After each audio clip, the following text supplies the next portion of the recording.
I stared at Mom's Instagram post from 10 minutes ago captioned, "Perfect Christmas with our successful children," showing Caleb toasting by a 10-foot tree. I was not invited. She thinks I'm a failure because my wife drives an old Honda. Unaware my bank balance hit $10.5 million this morning. I am not crying. I am driving home with a gift they will never forget. And that gift is the truth. My name is Isla Asherton. I stood alone in the corner of my glass-walled office on the 42nd floor, looking down at the gray grid of Manhattan. The city below was a chaotic stream of yellow taxis and rushing pedestrians, everyone fighting for a scrap of space, a moment of recognition, or a dollar to their name. From up here, they looked like ants navigating a concrete maze. Silence filled the room, a heavy and expensive silence that only money could buy. It was the kind of quiet that usually followed a storm, or in my case, a signature. On my mahogany desk, my laptop screen glowed with a single, static page. It was my banking portal. I walked over to it, my heels clicking rhythmically against the polished marble floor. Sounding like the ticking of a clock counting down to an explosion, I pressed the refresh button one more time, just to make sure I was not hallucinating. The numbers rearranged themselves, settling into a figure that would have made my father choke on his scotch and my mother drop her porcelain teacup. $10,542,890.00. It was done. Vanguard Systems, the financial software company I had built from nothing in a cramped studio apartment while eating instant noodles, was sold. I was no longer just Isla the black sheep, or Isla the disappointment. I was Isla Asherton, the silent titan of the fintech world. The ink was dry on the contracts, the wire transfer was complete, and for the first time in my 32 years of life, I was entirely, undeniably free. Or so I thought. The vibration of my phone against the glass desk shattered the moment. It was a sharp, aggressive buzz that echoed in the empty office. I picked it up, expecting a congratulatory text from my lawyer, or perhaps a final confirmation from the acquiring firm. Instead, the screen lit up with a notification from Instagram. Patricia Asherton just posted a photo.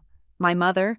I felt that familiar tightening in my chest, a reflex honed over decades of subtle rejections and not-so-subtle criticisms. My thumb hovered over the screen. I should have put the phone down. I should have walked out of the office, taken my wife to a dinner that cost more than my parents' car, and forgotten they existed.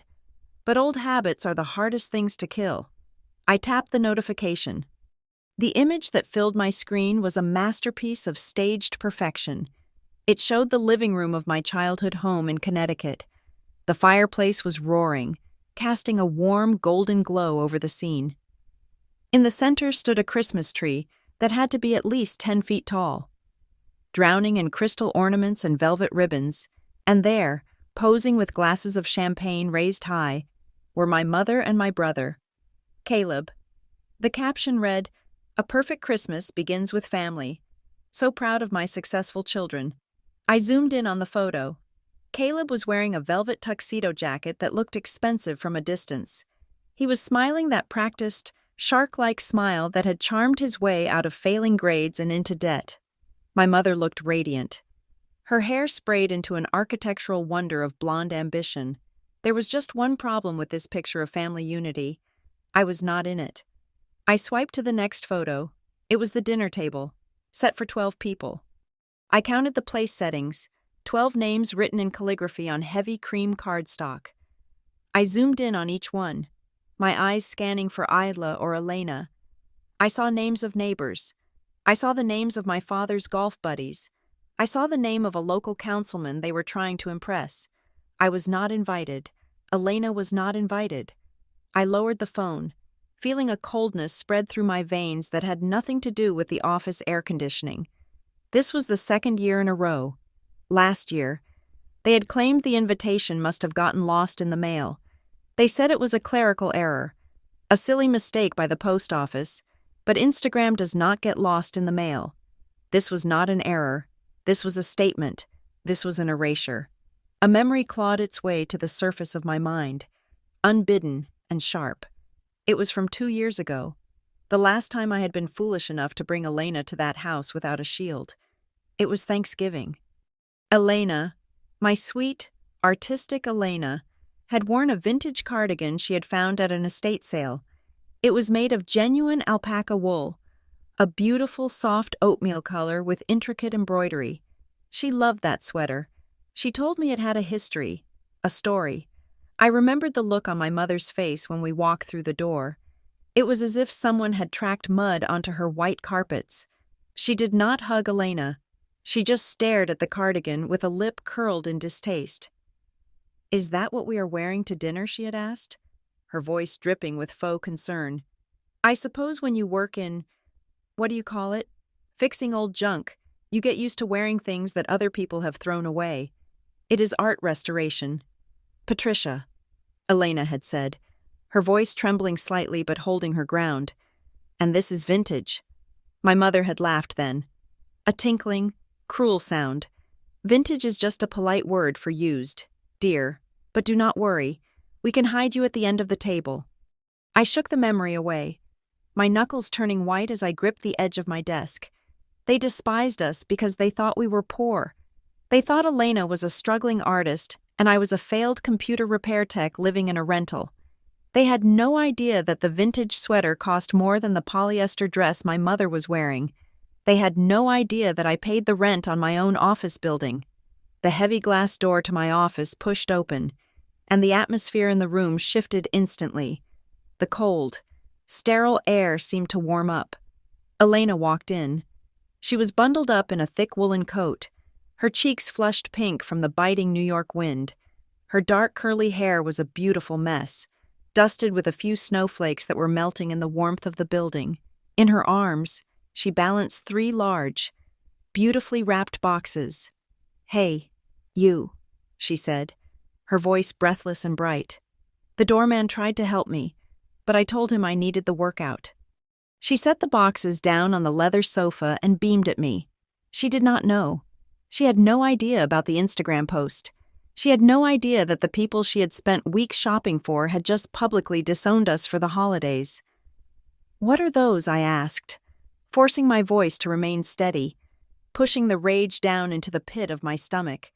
"Gifts for your parents and Caleb," she said, unwinding her scarf.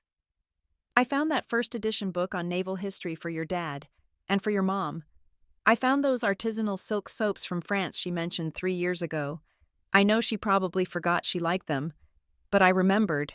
She looked so proud of herself. Her kindness was not a weakness, but in the face of my family. It felt like a vulnerability they would exploit with surgical precision. She was bringing gold to people who would treat it like dirt." I walked over to her and took her hands. They were cold from the outside, but her skin was soft. I wanted to tell her. I wanted to say, "Elena, leave the boxes here. Let us go to Paris. Let us go to Tokyo. Let us go anywhere but Connecticut." But I could not bring myself to shatter that light in her eyes just yet. I could not be the one to break her heart, not when she had tried so hard to be the daughter-in-law they never deserved. My phone buzzed again on the desk. This time, it was a long, sustained vibration, a text message. I stepped back from Elena, giving her a reassuring smile that felt like a mask of plaster, and picked up the phone. The name on the screen made my jaw clench. "Caleb." I opened the message. "Get your ass home. Mom is freaking out because the catering staff is short 2 servers for the Christmas Eve party. We need hands on deck. Come by tomorrow morning. And try to dress nice for once. Don't let your wife wear those rags and embarrass us in front of the investors." I stared at the words. The cruelty was breathtaking in its efficiency. They had not forgotten to invite us. They had simply reclassified us. We were not guests. We were not family. We were the backup help. They wanted us there to wash dishes, to refill champagne glasses, and to be invisible while they played the role of the American aristocracy. The invitation was a summons to servitude. A dark, cold laugh bubbled up in my throat, but I swallowed it down. So that was the game. They wanted the failure sister and her poor wife to serve them. They needed us to be beneath them so they could feel tall. I looked at Caleb's name on the screen. CEO of Asherton Holdings, his bio claimed. I walked back to my computer. The banking portal was still open, the $10.5 million shining like a beacon. I opened a new tab. I did not just write code for financial systems. I built the backbones of them. I knew how to find data that people thought was hidden. I typed in Caleb's name and his social security number, which I knew by heart from the time I had to bail him out of a drunk driving charge 6 years ago. The screen filled with red. It was a massacre. Caleb Asherton did not have a real estate empire. He had a house of cards built on a swamp. He had 5 credit cards maxed out to the limit. He had missed 3 mortgage payments on his condo in the city. There was a repossession order pending for his leased Porsche. His total debt was not just a few thousand, it was over $475,000. I dug deeper. The investors he was trying to impress. They were likely loan sharks or desperate partners in whatever Ponzi scheme he was currently running to stay afloat. He was drowning, and he was dragging my parents down with him, all while wearing a velvet tuxedo and drinking champagne he could not afford. They were broke, they were desperate, and they were arrogant. It was a fatal combination.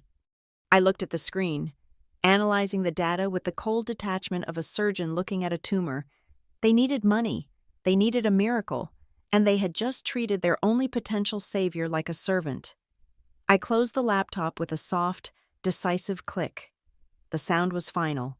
The Isla who sought approval, the Isla who hurt when she was excluded, was gone. She had died the moment I read that text message. In her place stood someone else, someone with $10 million and a heart of stone. I turned to Elena. She was admiring the view, looking out at the Statue of Liberty in the distance, completely unaware that we were about to walk into a war zone. I walked over to her and wrapped my arms around her waist from behind, resting my chin on her shoulder. I whispered. Yeah, she asked, leaning back into me. Pack your bags, I said, my voice smooth and calm. We are going home for Christmas. Her face lit up, and she turned in my arms, her eyes wide with excitement. Really? They invited us. I did not lie. I just smiled, a smile that did not quite reach my eyes. We are going. But listen to me carefully. Elena, I brushed a stray curl from her forehead.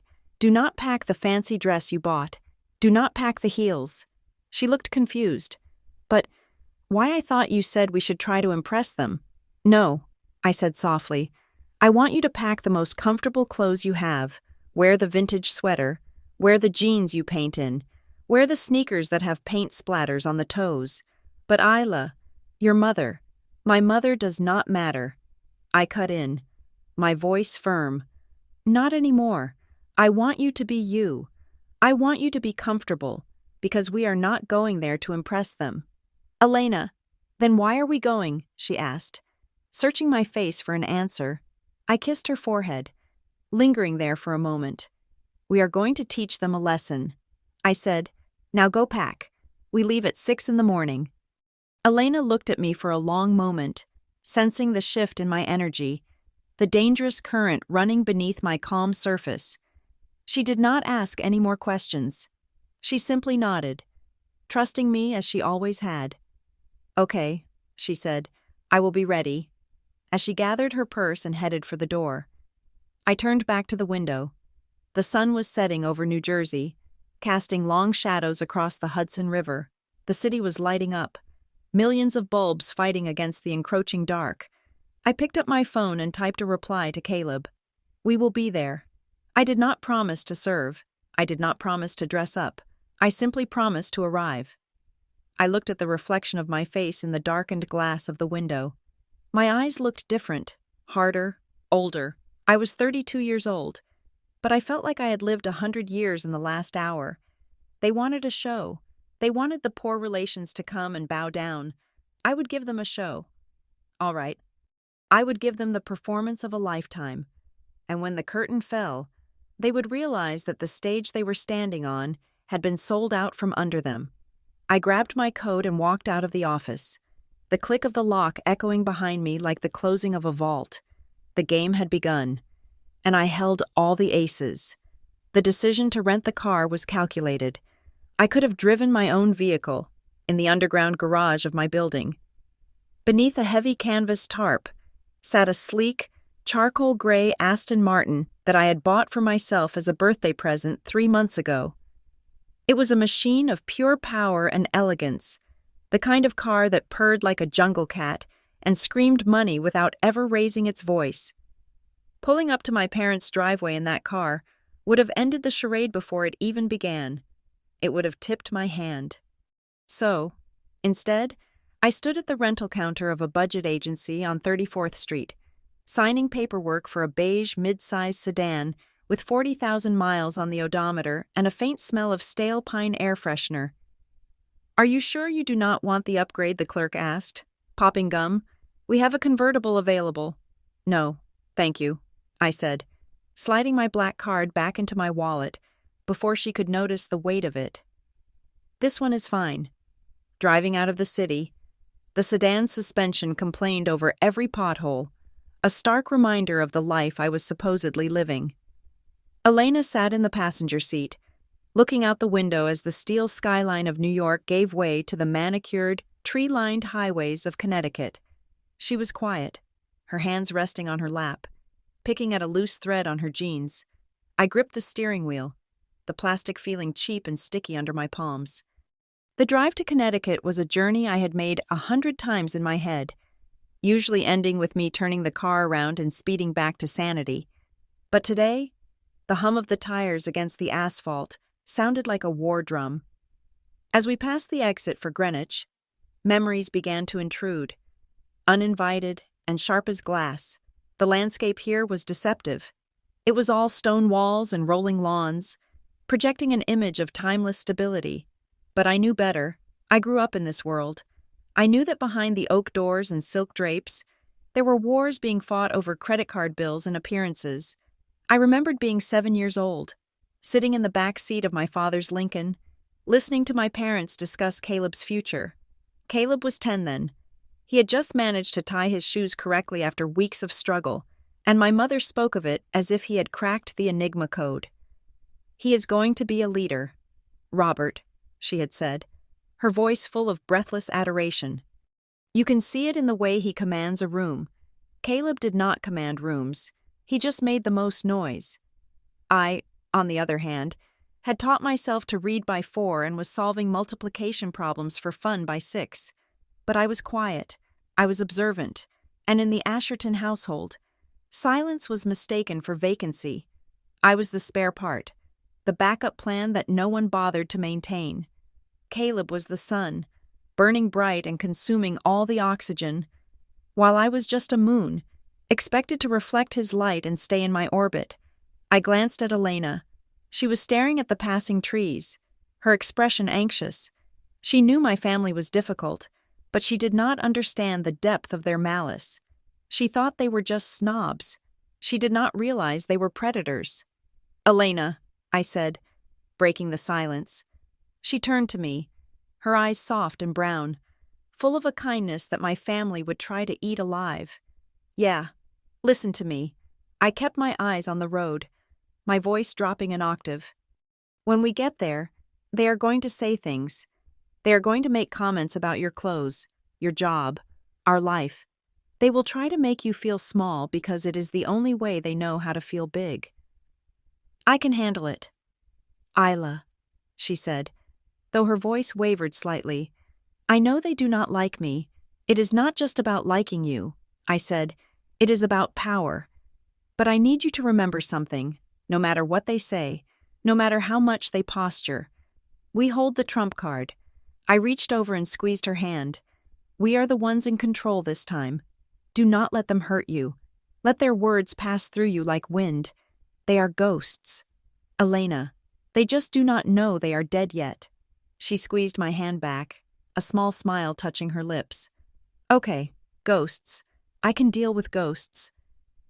We pulled off the highway and navigated the winding back roads that led to the exclusive enclave where my parents lived. The houses grew larger, the gates taller. Finally, we turned onto the gravel driveway of the Asherton estate. From a distance, the house looked impressive, It was a sprawling colonial revival with white pillars and black shutters. Sitting atop a gentle hill, it was the picture of the American dream, stamped onto a postcard. But as I brought the rental car to a stop behind my father's aging Jaguar, my eyes, trained now to spot risks in billion-dollar portfolios, began to dissect the property. The illusion crumbled under scrutiny. The first thing I noticed was the retaining wall near the rose garden. A jagged crack ran diagonally through the mortar, a structural failure that would cost at least $15,000 to fix. Weeds were poking through the gravel of the driveway.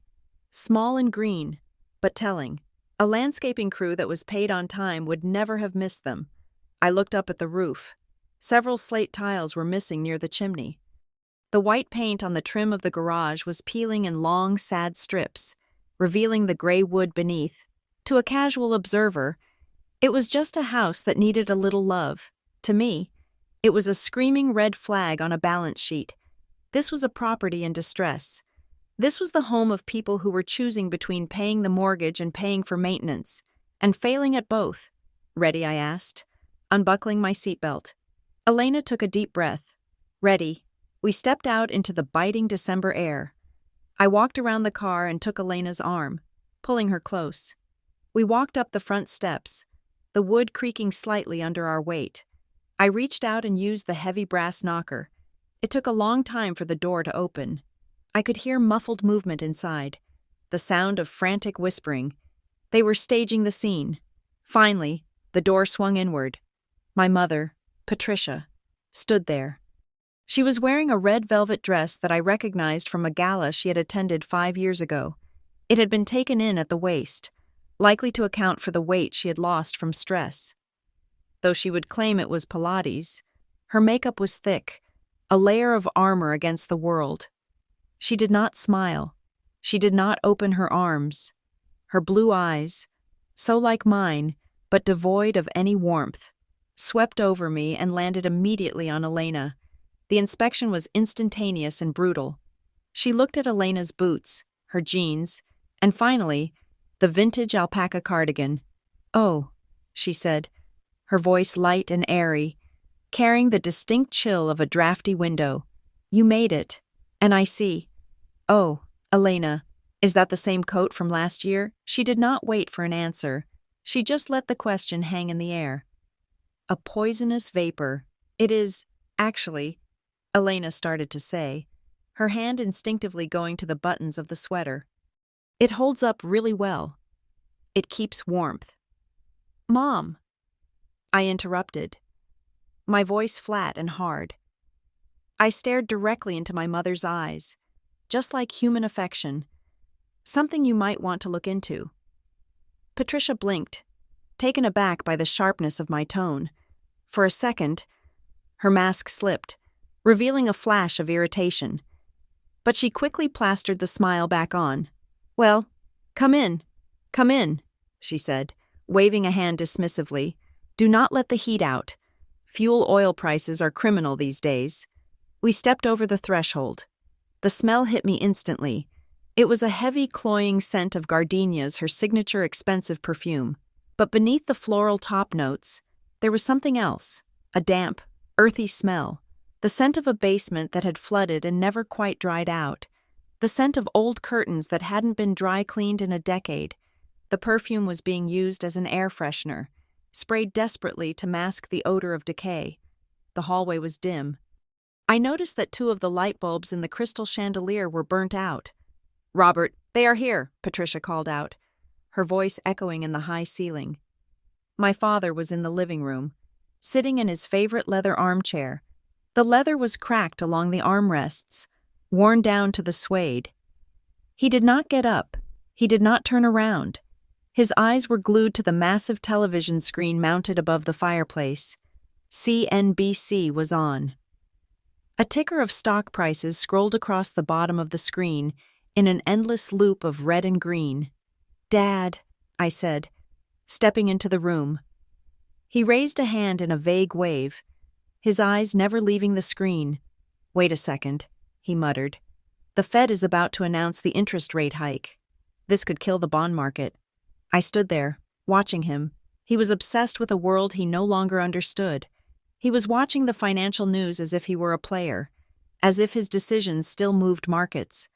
He had no idea that the woman standing behind him had just executed a trade that morning that was larger than his entire lifetime earnings. He finally turned his head.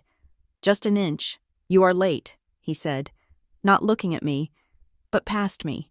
"Traffic," I said simply. He grunted and turned back to the TV. "Well, make yourselves useful," my mother said, bustling in behind us. "The caterers are running behind, and I need someone to arrange the napkins. Elena, you have good hands for folding things, do you not?"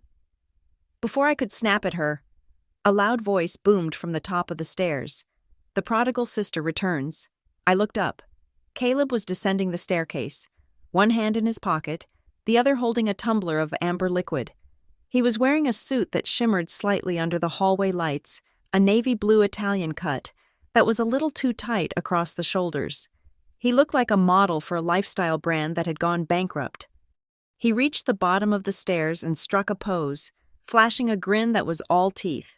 "Look at you two," he said, looking us up and down with a sneer disguised as a smile. Very rustic. "Is that the new look in the city homeless chic hello?" "Caleb," I said. He walked over to me, bringing with him a cloud of cologne that smelled like musk and desperation. He did not hug me. He just clapped a hand on my shoulder, his grip a little too hard. "Glad you could make it, sis," he said, his voice lowering so our parents could not hear. Mom was about to have an aneurysm about the service staff. I pulled away from his touch. "I heard you are doing well." Caleb.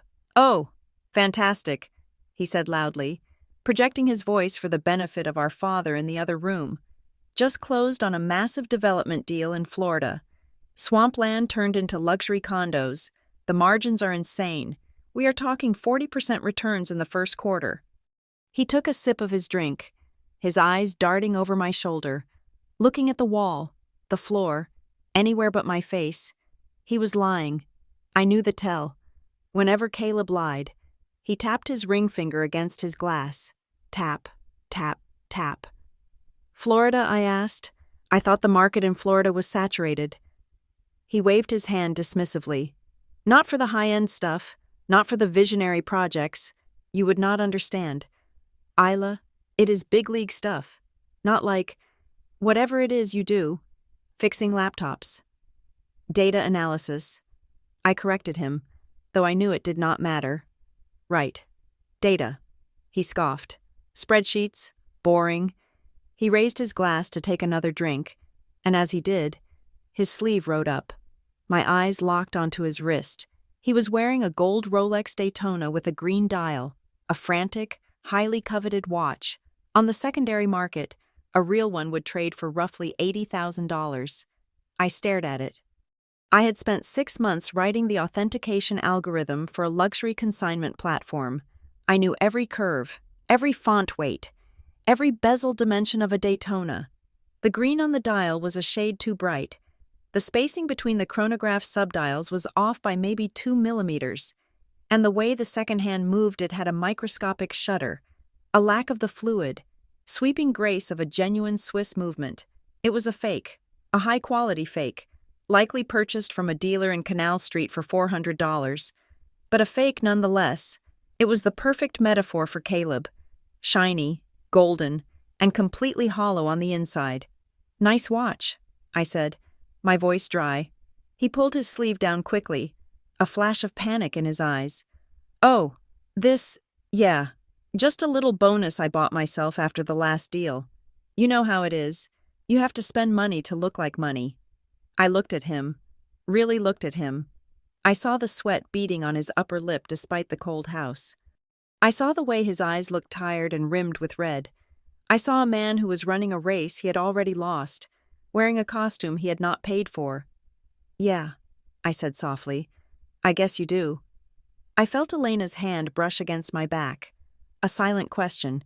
I gave her a nearly imperceptible nod. We were inside. The trap was set. Now, we just had to wait for them to step into it. My mother clapped her hands from the dining room. Chop chop. People will be arriving in an hour, Elena. The napkins, Isla. Go check the ice situation in the bar. I looked at Caleb one last time. He gave me a smirk and turned to walk into the living room to join our father, the golden boy returning to his throne. I took a breath of the stale, perfumed air. I will get the ice, I said to no one in particular, because things were about to get very, very cold. The first doorbell rang at precisely 7 o'clock, signaling the beginning of the invasion. Within 15 minutes, the foyer was a sea of cashmere coats, diamond studs, and the overpowering scent of expensive colognes warring for dominance. These were the people my parents called friends. Though I knew them better as an audience, they were the local gentry of this fabricated paradise, investment bankers who had barely survived the last recession, real estate developers who leveraged debt like it was oxygen, and trophy wives who looked at me with the same vague pity one reserves for a three-legged dog. I stood near the staircase, holding a glass of sparkling water that I had no intention of drinking, watching my mother work the room. She was in her element. She moved from group to group with the grace of a shark gliding through a reef, her laugh tinkling like broken glass. And this, she announced, beaming as she pulled Caleb forward by the elbow, is my son, Caleb. You remember him, do you not? He is the CEO of Asherton Holdings now. Caleb puffed out his chest, adjusting the lapels of his suit. The fake Rolex glinted under the chandelier light. Please, Mom, Caleb said, his voice dripping with false modesty. It is just a boutique firm. We focus on high-yield assets. A murmur of appreciation went through the circle of guests. A heavy-set man with a cigar in his pocket clapped Caleb on the back. Smart lad. Real estate is the only real wealth left in this country. My mother's eyes then flicked to me. The warmth in her face evaporated instantly, replaced by a tight, pained smile. And this is Hila, she said, her tone dropping flat. She is visiting from the city. Oh, the heavy-set man asked, turning his gaze on me. And what do you do? Young lady, following in your brother's footsteps, I opened my mouth to speak, to tell him that I had just finalized a transaction that would make his portfolio look like a child's piggy bank. But before I could utter a syllable, my mother cut in. Oh, heavens no, she laughed, waving a hand dismissively. Isla is more of a creative type. She does freelance work on computers, fixing things, technical support. The man's interest died instantly. Ah, computers. Very good. Always need someone to fix the printer. Right? I felt a muscle in my jaw jump. I manage data, I said, my voice steady. Caleb snorted into his scotch. She does data entry, he corrected, grinning at the group. She sits in a cubicle and types numbers into little boxes all day. We keep telling her to get a real license, maybe in real estate, but she likes her little spreadsheets. The group chuckled politely. The message was clear. Caleb was the visionary. I was the drone. Caleb was the architect. I was the bricklayer. I took a sip of water to wash down the bitterness. It was not the insults that stung. It was the sheer inaccuracy of them. They were mocking a lion for being a cat, simply because they had never seen it hunt.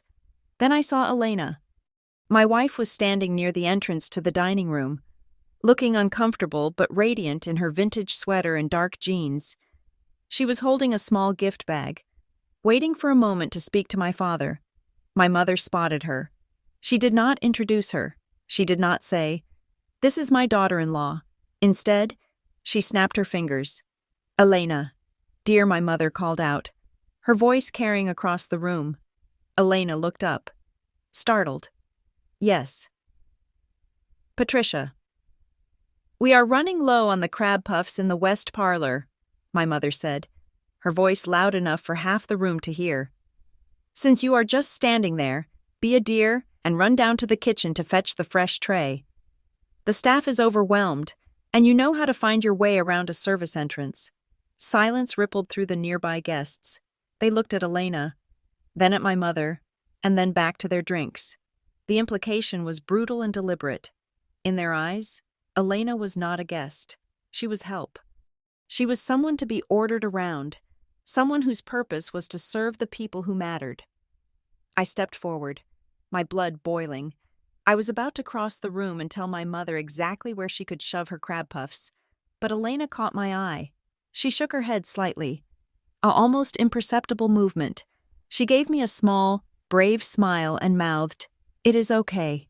She turned and walked toward the kitchen, her head held high, disappearing behind the swinging door. I stopped in my tracks. My hands were balled into fists at my sides. They did not deserve her dignity. They did not deserve her grace. I needed air, the suffocating heat of the room, the smell of perfumes, the sound of my brother's lying voice. It was all too much. I turned and walked down the hallway, away from the party, toward the back of the house where my father's study was located. I needed a moment of silence to recalibrate, to remind myself of the bank balance that was my shield and my sword. As I approached the heavy oak door of the study, I heard voices, raised voices. I slowed my pace. The door was cracked open just an inch, spilling a sliver of yellow light onto the dark runner rug. I paused, leaning in. "Cannot do a third mortgage. Robert, the bank will not underwrite it." It was my mother's voice, shrill and panicked. "We are already leveraged up to our eyeballs.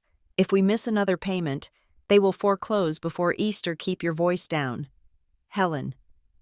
That was my father, sounding more exhausted than I had ever heard him. "I am trying to fix it. I am talking to the private lenders." "Private lenders? You mean loan sharks?" Caleb's voice cut in, high-pitched and whining. "Dad, you cannot go to those guys. If we miss a payment with them, they do not send a letter. They send a guy with a baseball bat." "Well, what do you suggest?" "Genius," my father snapped. "You are the one who lost the liquid cash. $200,000. Caleb." Gone in a weekend, I froze. My breath hitched in my throat. $200,000. Gone. It was a sure thing. Dad, Caleb argued, his voice cracking. The crypto tip was solid. It was a rug pull. "I could not have known you gambled away our retirement fund on invisible internet coins," my mother hissed. "And now the creditors are calling the house line. If the neighbors find out?" I pressed myself against the wall, invisible in the shadows. The picture was becoming clearer. The peeling paint, the fake watch, the desperation. They were not just poor, they were destitute. Caleb had gambled away everything they had, and my parents had enabled him every step of the way. "So what do we do?" Caleb asked, his voice dropping. "We need 50,000 by Tuesday, just to keep the wolves away." There was a pause, a long, heavy silence. Then, my father spoke. "Ela." I held my breath. "She has been working in the city for 10 years, my father said slowly. "She lives like a pauper. She drives a rental car. She has no kids. She must have savings. She is cheap." Caleb scoffed. "She probably has a savings account with a few grand in it. She pinches pennies. A few grand might be enough to buy us a week," my mother said, her tone speculative. "We can ask her to help with repairs. Tell her the roof is leaking. She is desperate for us to notice her. If we ask nicely, she will write a check. And if she does not have the cash," Caleb asked, "then we make her co-sign." My father said, his voice was cold, calculating. "She has a clean credit record." I checked. "If she co-signs the consolidation loan, we can get access to another line of credit." "But will she do it?" Caleb laughed. A cruel, ugly sound. "She hates us. She does not hate us." "Caleb," he said, "she is pathetic. She wants our approval so badly she can taste it. Look at her. She came running the second you texted her. She brought her little wife and endured your insults just to be in this house." My mother chimed in. "Robert is right. She's gentle. She's easily swayed. If we tell her it's for the family legacy, if we tell her that helping us will finally make us proud of her, she'll sign whatever we place in front of her. She'd wear herself out if we convinced her it would keep the rest of us comfortable." And the wife, Caleb scoffed. "That struggling artist. She doesn't matter." My father said, "Isla handles the money in that relationship. The wife is just an afterthought. Isla will do it. She spent her whole life waiting for us to ask her for something other than silence." I stood in the dark hallway as a chill settled over me, complete, quiet, and deeply unsettling. They didn't love me. I don't think they even liked me. To them, I wasn't a daughter. I was a convenience, a source to draw from whenever the golden child made a mess. They were planning to use my old wounds, my need for their approval, to steer me into a financial disaster. They thought I was easy. They thought I wouldn't see it coming. I reached into my pocket and pulled out my phone. I opened the voice memo app. The recording timer was ticking upward. 4 minutes and 32 seconds. I had caught it all. The admission of gambling debts, the plan to defraud the bank, the conspiracy to manipulate me into signing a loan under false pretenses. This was not just family drama anymore. This was evidence. I stopped the recording and uploaded it immediately to my encrypted cloud server. My hands were not shaking. My heart was beating slow and steady. The last vestige of guilt I felt for what I was about to do evaporated. The daughter who wanted their love died in that hallway. The woman who remained was a judge, and the verdict had just been delivered. I put the phone back in my pocket and smoothed the front of my blazer. I turned around and walked back toward the party. When I re-entered the living room, the noise seemed louder, the lights brighter. I scanned the room for Elena. I found her in the corner, near the fireplace. She was holding the tray of crab puffs, but she wasn't serving them. She was trapped. A woman I recognized as Mrs. Vanderwall, a notorious gossip who had never worked a day in her life, was standing in front of Elena, staring down at her feet. "Oh, you poor dear," Mrs. Vanderwall was saying, her voice loud enough to attract a small circle of onlookers. "Are those hiking boots? At a Christmas party?" "They are comfortable," Elena said, her voice tight. "I suppose they must be." Mrs. Vanderwall sneered, taking a sip of her wine. "When one cannot afford proper footwear, one must make do with utility. I suppose. It is so brave of you to come out in public like that. I would be mortified." A few people chuckled. Elena looked down at her shoes, her face burning red. She looked small. She looked defenseless. That was the mistake. They could insult me. They could plot to steal my money. They could call me a failure. But nobody, absolutely nobody, humiliated my wife. I walked across the room. I did not rush. I moved with the precise, lethal momentum of a predator that had decided to stop stalking and start killing. I stepped through the circle of people and came to stand next to Elena. I slipped my arm around her waist, pulling her firmly against my side. I felt her tremble, but as soon as she felt my touch, she stiffened, drawing strength from me. I looked at Mrs. Vanderwall. I did not blink. I did not smile. I stared at her until the smirk slid off her face and was replaced by a look of confusion. "Mrs. Vanderwall," I said, my voice cutting through the chatter like a razor blade. "Ela," she stammered, surprised by my proximity. "I was just giving your friend some fashion advice." "My wife," I corrected her. The word rang out like a gunshot, and I find it fascinating that you are commenting on her boots. I looked down at Mrs. Vanderwall's feet. She was wearing a pair of strappy silver sandals that were pinching her toes, turning them a violent shade of purple. "Those are Jimmy Choo's." "Are they not?" I asked. Mrs. Vanderwall preened, recovering her confidence. "Why, yes, season 22. "Interesting," I said, tilting my head, "because Jimmy Choo never released that heel height in the silver collection for season 22. The stitching on the strap is also single-threaded. The authentic ones are double-threaded." The room went silent. Mrs. Vanderwall's face went from pale to crimson in the span of a second. I bought these at Saks," she sputtered. I smiled. "And it was the coldest thing I had ever done. I am sure the receipt says so." "Mrs. Vanderwall, but the shoes say Canal Street." I turned my gaze to the rest of the circle, my eyes sweeping over them. "Elena is wearing those boots because we walked here from the car to enjoy the snow. She is wearing them because she values substance over the appearance of wealth, which is a rare trait in this room." "I see." I tightened my grip on Elena's waist. "Now, if you will excuse us," I said, "my wife has been holding this tray for 10 minutes. And unlike the rest of you, she does not exist to serve your appetites. I took the tray from Elena's hands and set it down on a nearby antique table with a loud clatter. "Come on, Elena," I said softly. I led her away from the corner, leaving Mrs. Vanderwall staring at her fake shoes and the rest of the room murmuring in shock. We walked toward the center of the room. I saw my parents and Caleb emerging from the study, their faces composed into masks of festive cheer, completely unaware that I had heard every word they said, and completely unaware that I had just fired the first shot of the evening. The war had begun, and they were bringing knives to a nuclear fight. Dinner was announced with a silver bell my mother liked to ring, as if we were attending a royal banquet rather than a potluck of pretension.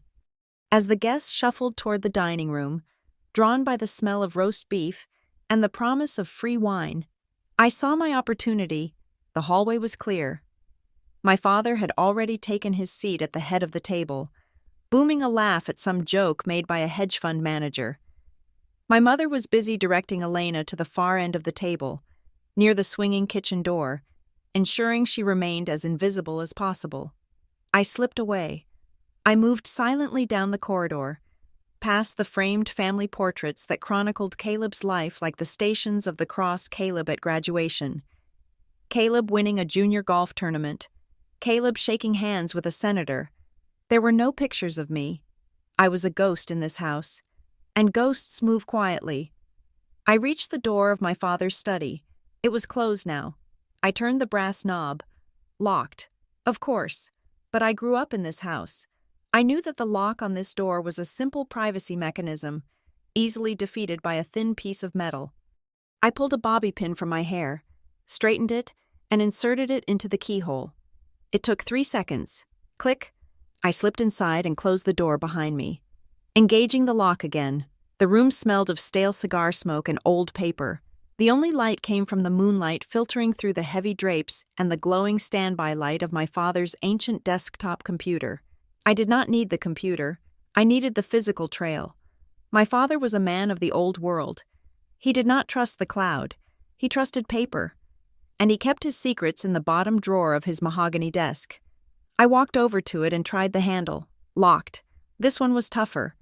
I looked around the room. I knew my father's habits. He was predictable in his arrogance. He would hide the key somewhere he could reach without standing up. But out of plain sight, I checked under the mouse pad. Nothing. I checked inside the hollow base of his ugly brass lamp. Nothing.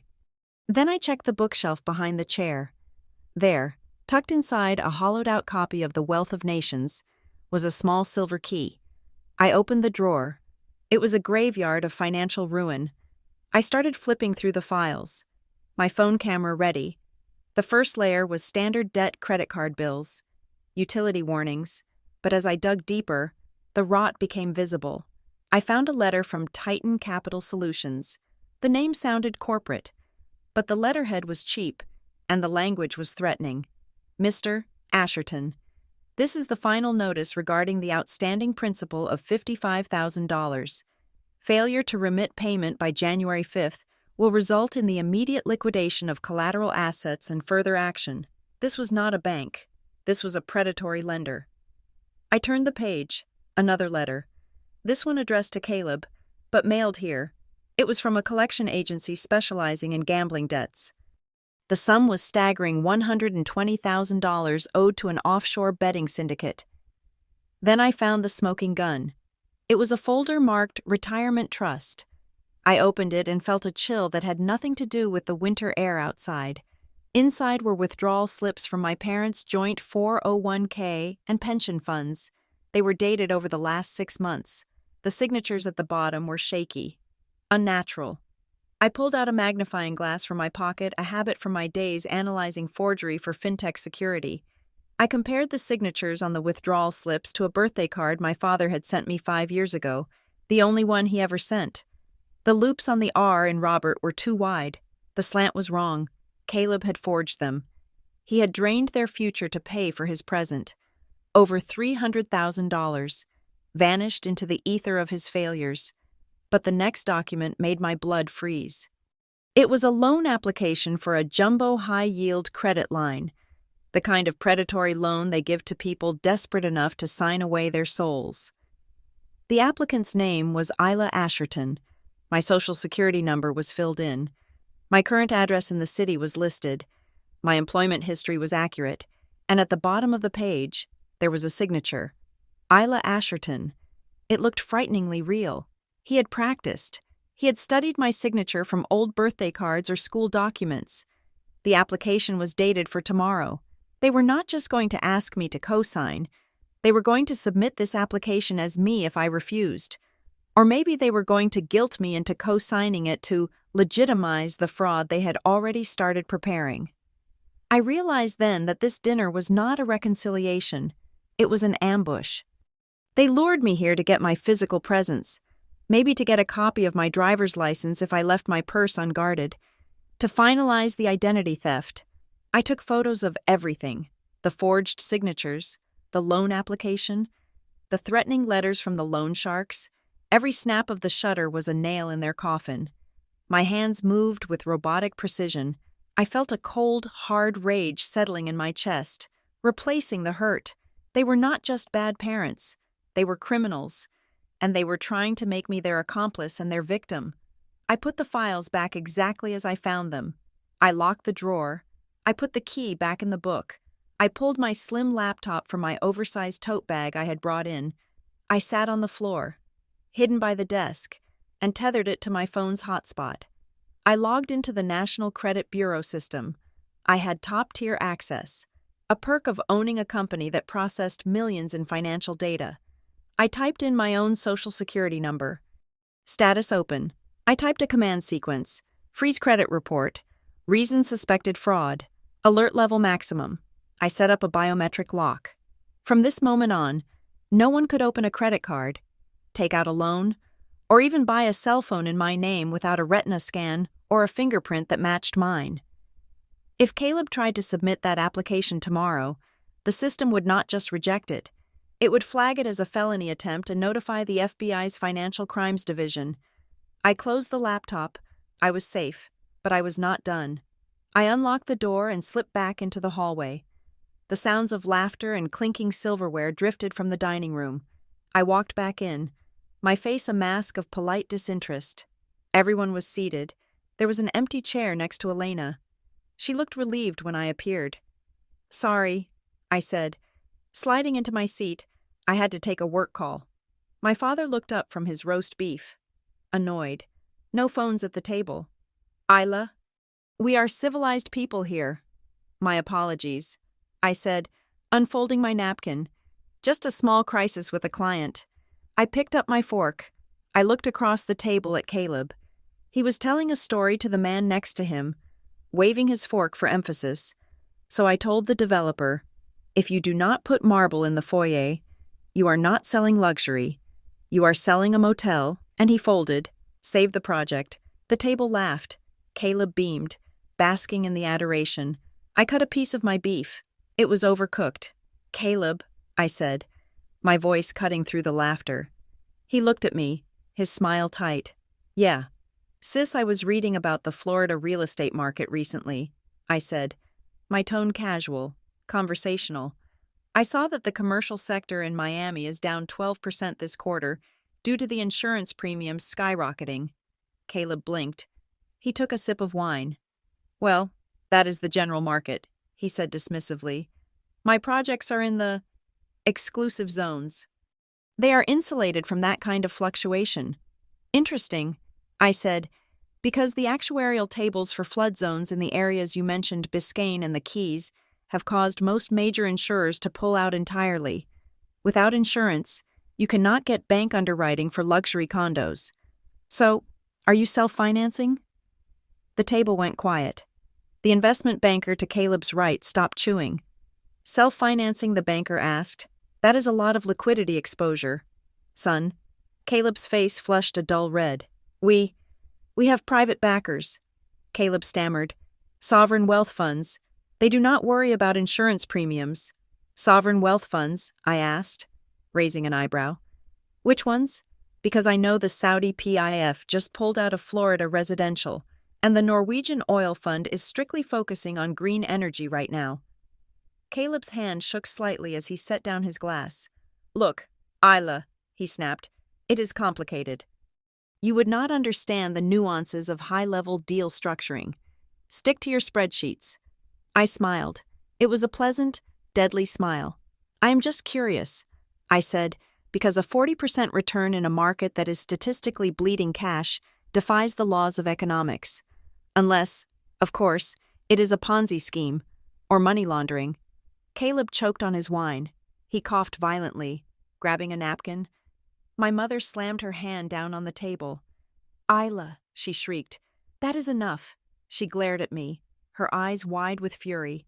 Do not dare try to sound smart in front of your brother, she hissed. He earns millions closing deals that would make your head spin. You sit in a dark room and tap on a keyboard. You have no idea how the real world works. I looked at her. I looked at Caleb, who was wiping wine off his chin, his eyes terrified.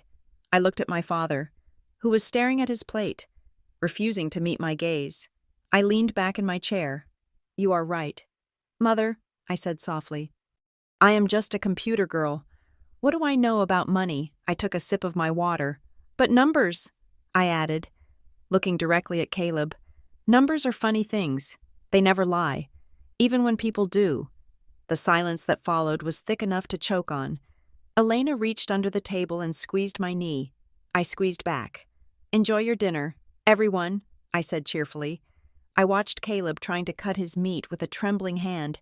He knew, somewhere, deep down in his lizard brain, he knew the walls were closing in. He just did not realize that I was the one holding the wrecking ball. The transition from the dining room to the formal living room was a choreographed migration of wealth and pretense. My mother led the way, her heels clicking on the hardwood like a metronome setting the pace for the evening's main event, the presentation of offerings, in the Asherton household. Christmas was not about generosity, it was about performance. The tree, a towering spruce that smelled faintly of chemical sealant, was the stage. The gifts piled beneath it were not expressions of love. They were props designed to signal status, loyalty, and the current ranking of each family member in the hierarchy of my parents' favor. The guests settled onto the plush sofas and wingback chairs, nursing their brandies and coffees, their eyes bright with the anticipation of a spectator sport. They knew the rules. They knew that tonight, judgments would be passed wrapped in gold foil and silk ribbons. I sat on a small ottoman near the drafty window, pulling Elena down next to me. Her hand was cold in mine. She was trembling slightly, not from the temperature, but from the sheer weight of the hostility in the room. It is going to be fine, I whispered, though I knew I was lying. First, the minor tributes were distributed, bottles of aged scotch for the business partners, cashmere scarves for the favored neighbors. My mother presided over the pile like a queen distributing crumbs to the peasantry, basking in the polite applause and murmured thanks. Then, the room quieted. It was time for the family exchange. Caleb stood up. He did not just stand.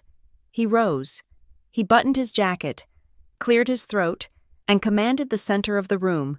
He held a sleek gold envelope in his hand, waving it slightly so the light caught the metallic sheen. Mom. Dad. He began, his voice thick with practiced emotion. I know this year has been complex, the markets are volatile, and the world is changing. But one thing does not change, and that is my gratitude for everything you have done to build this legacy. My father nodded solemnly, swirling his drink. My mother pressed a hand to her chest, her eyes already shimmering with tears she could summon on command. I wanted to give you something that reflects the relaxation you deserve. Caleb continued.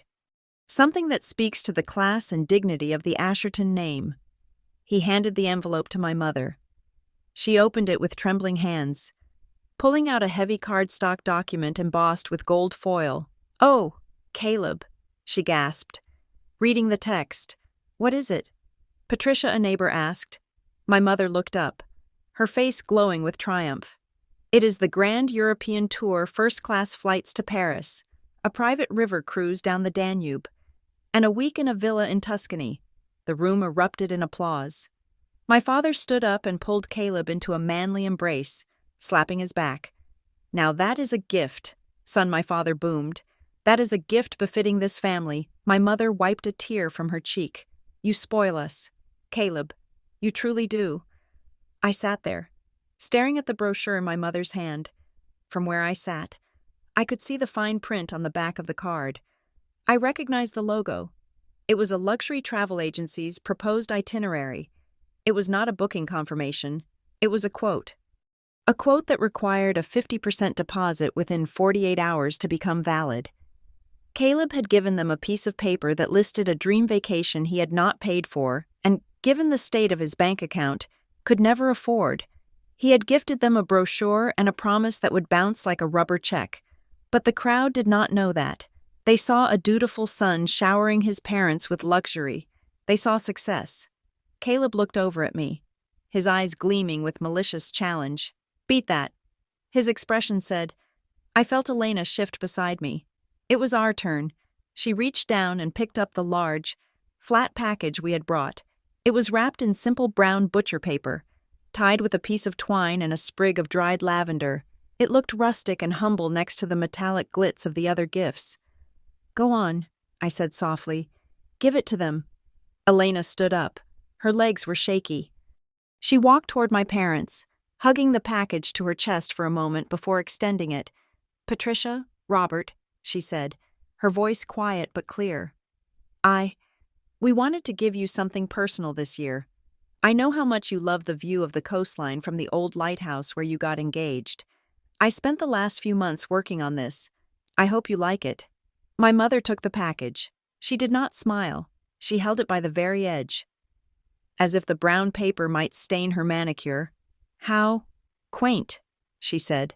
She ripped the paper open, not with excitement, but with an air of boredom. The twine snapped.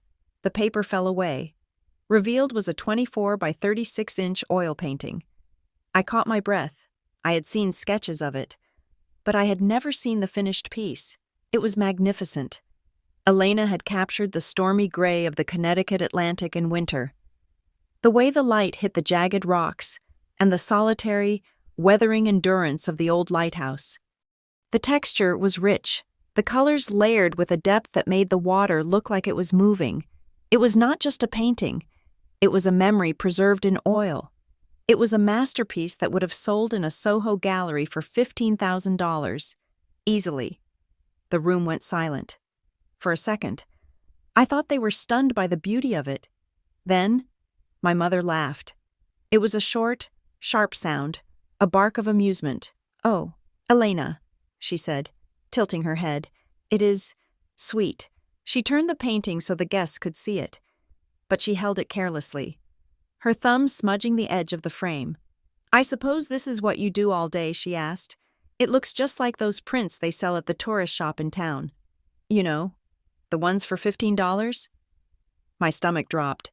"It is an original oil painting." "Patricia," Elena said, her voice trembling. "It took me 3 months. I mixed the pigments myself to get the exact shade of the water." My mother sighed, a long, exaggerated exhalation of fatigue. "Well, we appreciate the effort, dear. But really, look at this room." She gestured around the living room, filled with expensive, mass-produced abstract art and heavy gilded mirrors. Where would we even put this? It clashes with everything. It is just so rustic, so amateur. We do not have space for craft projects on these walls. And then, she did the unthinkable. She did not set the painting down on the table. She did not lean it against the sofa. She tossed it. With a flick of her wrist, she let the painting slide from her hands. It landed on the pile of discarded wrapping paper and empty boxes with a thud. It landed face down. I heard Elena make a small, wounded sound in the back of her throat. It was the sound of a heart breaking. My mother dusted her hands off, as if she had just touched something dirty. "Maybe we can hang it in the garage," she suggested brightly, "or the guest bathroom in the basement." Caleb snorted, taking a sip of his drink, "Or use it as a placemat." The guests chuckled, a low, obedient ripple of laughter that tore through me like a physical blow. Elena sat back down next to me. She was looking at her lap, her hair falling forward to hide her face, but I saw the tear that fell onto her jeans, a dark, wet spot on the denim. I reached for her hand, but she pulled it away, curling into herself. She was humiliated. She was crushed. I stared at the painting lying face down on the trash pile. The image of the lighthouse, standing strong against the storm, was now buried under garbage. But the show was not over. Now, my mother said, her eyes locking onto mine with a predatory gleam, we have a gift for you two as well. She reached behind the tree and pulled out a thin white envelope. It was not gold. It was not heavy. It was a standard business envelope. Unsealed. She walked over and held it out to me. We know things have been tight for you, she said, her voice loud enough to reach the back of the room.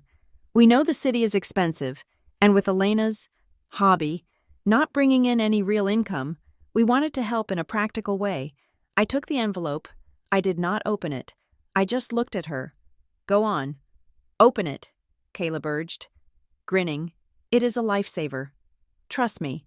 I opened the flap. Inside were 3 pieces of paper. The first was a coupon for a budget grocery chain, save 50 cents on bulk canned beans. I looked at the expiration date. It had expired 2 months ago. The second was another coupon. Buy one, get one free on generic laundry detergent. Also expired. The third was a glossy brochure. The title was printed in bold. Cheerful letters. Living Within Your Means, a financial literacy course for low-income families. I stared at the brochure. It was a pamphlet from a community center, the kind you find in the waiting room of a welfare office. The silence in the room stretched, thin and taut. Then, my mother broke it. We thought it might help you prioritize, she said, her voice dripping with fake sympathy. You know, learning to budget is so important when you are living hand to mouth. We just want you to be secure. Isla, we worry about you. Caleb burst out laughing. He could not hold it in anymore. It is for your own good. Sis, he crowed. Maybe if you learn how to count pennies, you will not have to wear rental clothes to a black tie event. The room exploded. The guests, taking their cue from the hosts, began to laugh. It was not polite laughter anymore. It was mocking. It was cruel. They were laughing at the poor daughter and her pathetic wife. They were laughing at the expired coupons. They were laughing at our existence. Caleb pointed at Elena.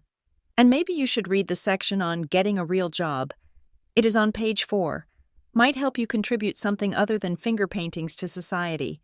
I felt the blood rushing in my ears. It sounded like the ocean in Elena's painting crashing, violent, unstoppable. I looked at my father. Surely, he would stop this. Surely. There was a line. Dad, I said, my voice barely a whisper. He looked at me. His face was hard, his eyes cold and distant. Take the advice. Isla, he said. His voice cut through the laughter, silencing the room. He took a sip of his drink and looked at me with pure, unadulterated disappointment. I am disappointed in you. He continued. You had potential. You had a brain. And you threw it all away to play house with someone who drags you down. He gestured vaguely at Elena, who was now openly weeping, her shoulders shaking. You married into poverty. Isla, you chose to be at the bottom of the food chain, and now you expect us to applaud you. You come here with your cheap clothes and your empty hands, and you embarrass this family. He shook his head. You are a tragedy. Isla, a waste of an Asherton name. The words hung in the air, heavy and poisonous, a waste. Something inside me snapped. It was not a loud snap. It was the sound of a final tether breaking. The last thread of hope that I had held on to for 32 years. The hope that if I just worked hard enough, if I was just good enough, they would love me. That hope was dead, and in its place, a cold, blinding clarity rose up. I did not scream. I did not cry. I stood up. The movement was sudden enough that the laughter died down. People watched me, expecting a tantrum, expecting tears, expecting me to run out of the room in shame. I did none of those things. I walked over to the pile of trash where my mother had thrown the painting. I knelt down, ignoring the creak of my knees on the hardwood floor. I pushed aside the crumpled wrapping paper and the empty boxes. I lifted the painting. I turned it over. The frame was slightly scratched, but the canvas was unharmed. The lighthouse still stood. The storm still raged. I pulled a silk handkerchief from my pocket, one of the few luxuries I had allowed myself to wear today. With slow, deliberate movements, I wiped a speck of dust from the painted sky. I smoothed the edge of the frame. I treated the object with the reverence one would show a holy relic. "Isla, sit down. You are making a scene," my mother hissed. I ignored her. I stood up, holding the painting against my chest, shielding it from them, shielding it from their ugliness. I looked at Elena. She was looking up at me, her eyes red, her face streaked with tears. I held out my hand to her. "Stand up, Elena," I said. My voice was not loud, but it carried a weight that made the crystal glasses on the table seem to vibrate. "Stand up. We are done here." Caleb laughed nervously. "Done. We haven't even had dessert. Sit down. Isla, take a joke." I turned my head slowly to look at him. My eyes were dry. My face was stone. "This was not a joke," I said. "This was a funeral." "For what?" Caleb sneered. "For my patience," I said. I turned back to Elena, who had taken my hand and risen to her feet. I tucked the painting under my arm and gripped her hand tight. I looked at my parents, sitting on their throne of lies, surrounded by their sycophants. "You wanted a gift," I said, my voice steady and cold as the grave. "You wanted something of value. You wanted to know what I am worth." I reached into my inner pocket, but not for a coupon, not for a brochure. I pulled out my phone. The room watched, confused. As I tapped the screen, "I am about to give you the only thing you have ever truly cared about," I said, "but unlike you, I am not going to give you a fake promise." I walked toward the television. "I am going to give you reality." I paused mid-step, my phone hovering inches from the casting button on the screen. The air in the room was brittle, charged with the static electricity of humiliation and unspoken rage. I had been seconds away from ending their charade, from blowing their carefully constructed reality into dust. But then, my mother spoke. Her voice changed. It shifted gears with a mechanical grinding sound that was almost audible. The mocking screech she had used to ridicule the brochures vanished, replaced instantly by a tone of somber, almost theatrical seriousness. It was the voice she used when she wanted to return a dress she had already worn, or when she was trying to charm a police officer out of a speeding ticket. "Wait, Isla," she said, taking a step toward me. Her face softened into a mask of maternal concern that looked eerie in its insincerity. She gestured for the guests to quiet down, though they were already silent, watching the spectacle with the rapt attention of vultures circling a dying animal. "Before you, do whatever it is you are doing," she said, smoothing the front of her red dress. "We need to talk, family to family." She glanced at my father. He cleared his throat, a deep, rumbling sound of authority that had once made me tremble as a child. He reached into the inner pocket of his dinner jacket and withdrew a folded manila envelope. It was not a gift. It was business. "We did not want to bring this up in front of company," my father said, walking toward me with a heavy, deliberate gait. "But since you are here, and since we are discussing financial realities, there is a small matter we need to resolve." He held the envelope out to me. I looked at it. I looked at the phone in my hand, the weapon I was about to fire. I decided to wait. I wanted to see how deep the rot went. I wanted to see exactly what they were willing to do. I lowered my phone and took the envelope. "What is this?" I asked, my voice flat. My father adjusted his cufflinks, avoiding my eyes. "It is a paperwork issue," he said dismissively. "Your brother has a liquidity gap. Just a temporary timing mismatch between his project funding and the bank's release schedule." Caleb stepped forward, regaining his swagger now that the conversation had turned to scams. He swirled the ice in his glass, looking bored. "It is standard procedure." "Isla," Caleb said, The bank just needs a secondary guarantor for a bridge loan. It is a meaningless formality. My assets are tied up in the Florida deal, and Dad's liquidity is positioned elsewhere. We just need a third signature to satisfy the compliance department. I opened the envelope.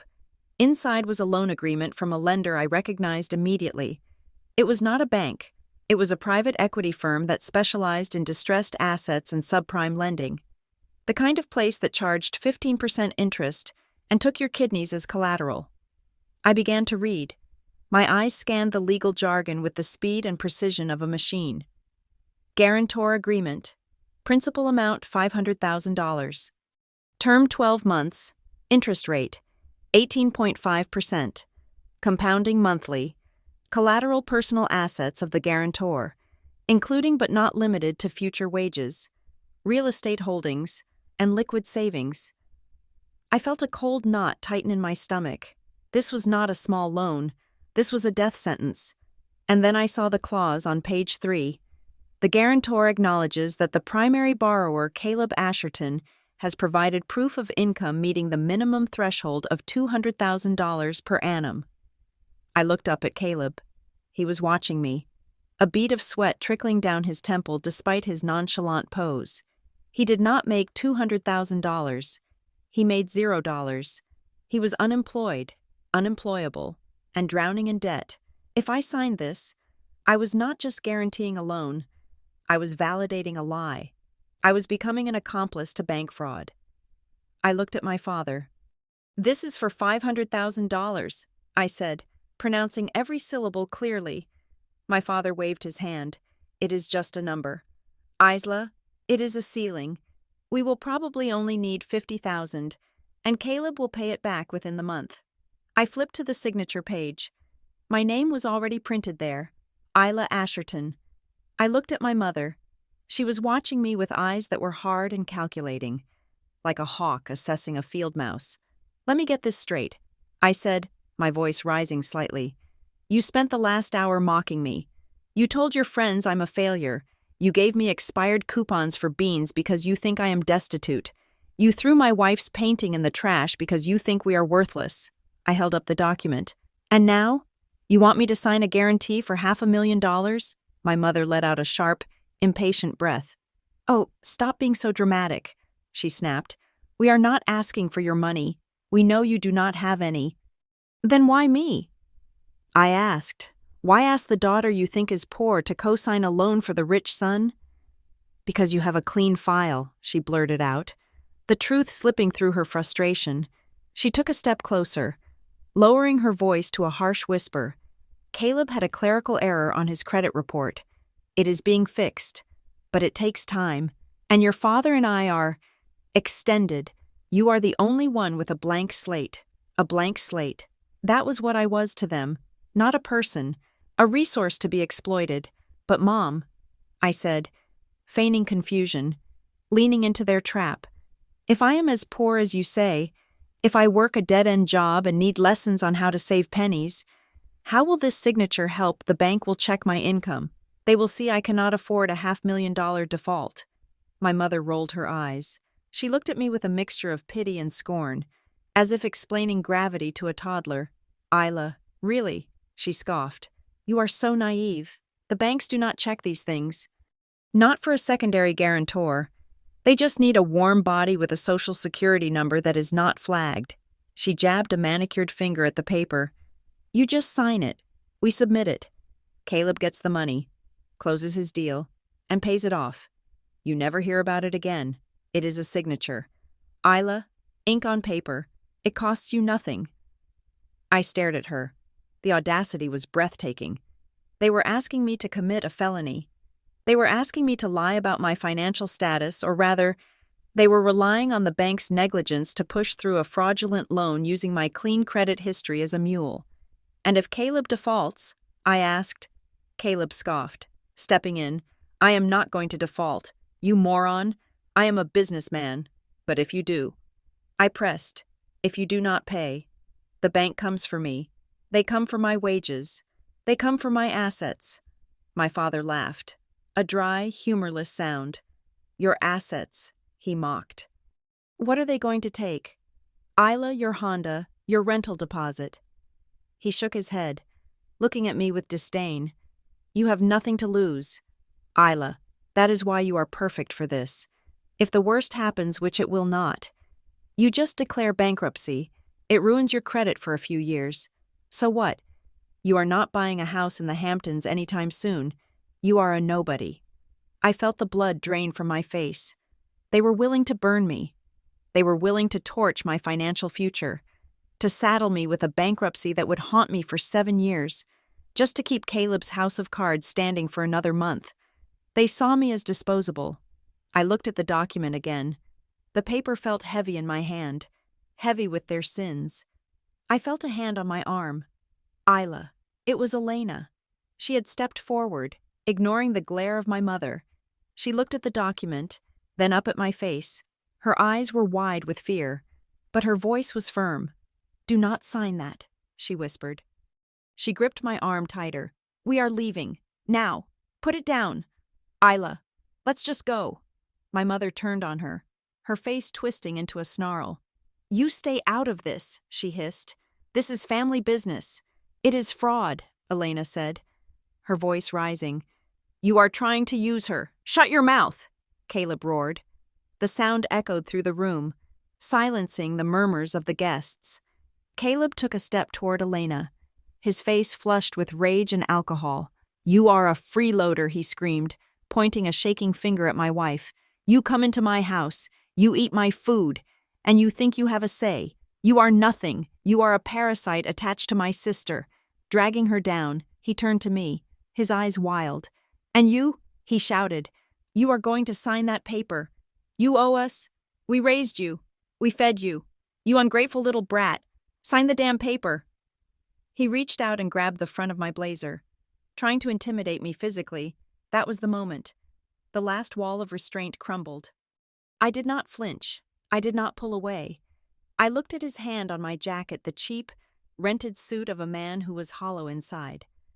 I looked at my father, who was watching with approval. I looked at my mother, who was nodding along with Caleb's rage. I lifted the heavy file in my hand, and I brought it down. Wham! I slammed the file onto the antique coffee table with a force that cracked the glass surface. The sound was like a gunshot in the silent room. Caleb flinched back, releasing my jacket. My mother gasped.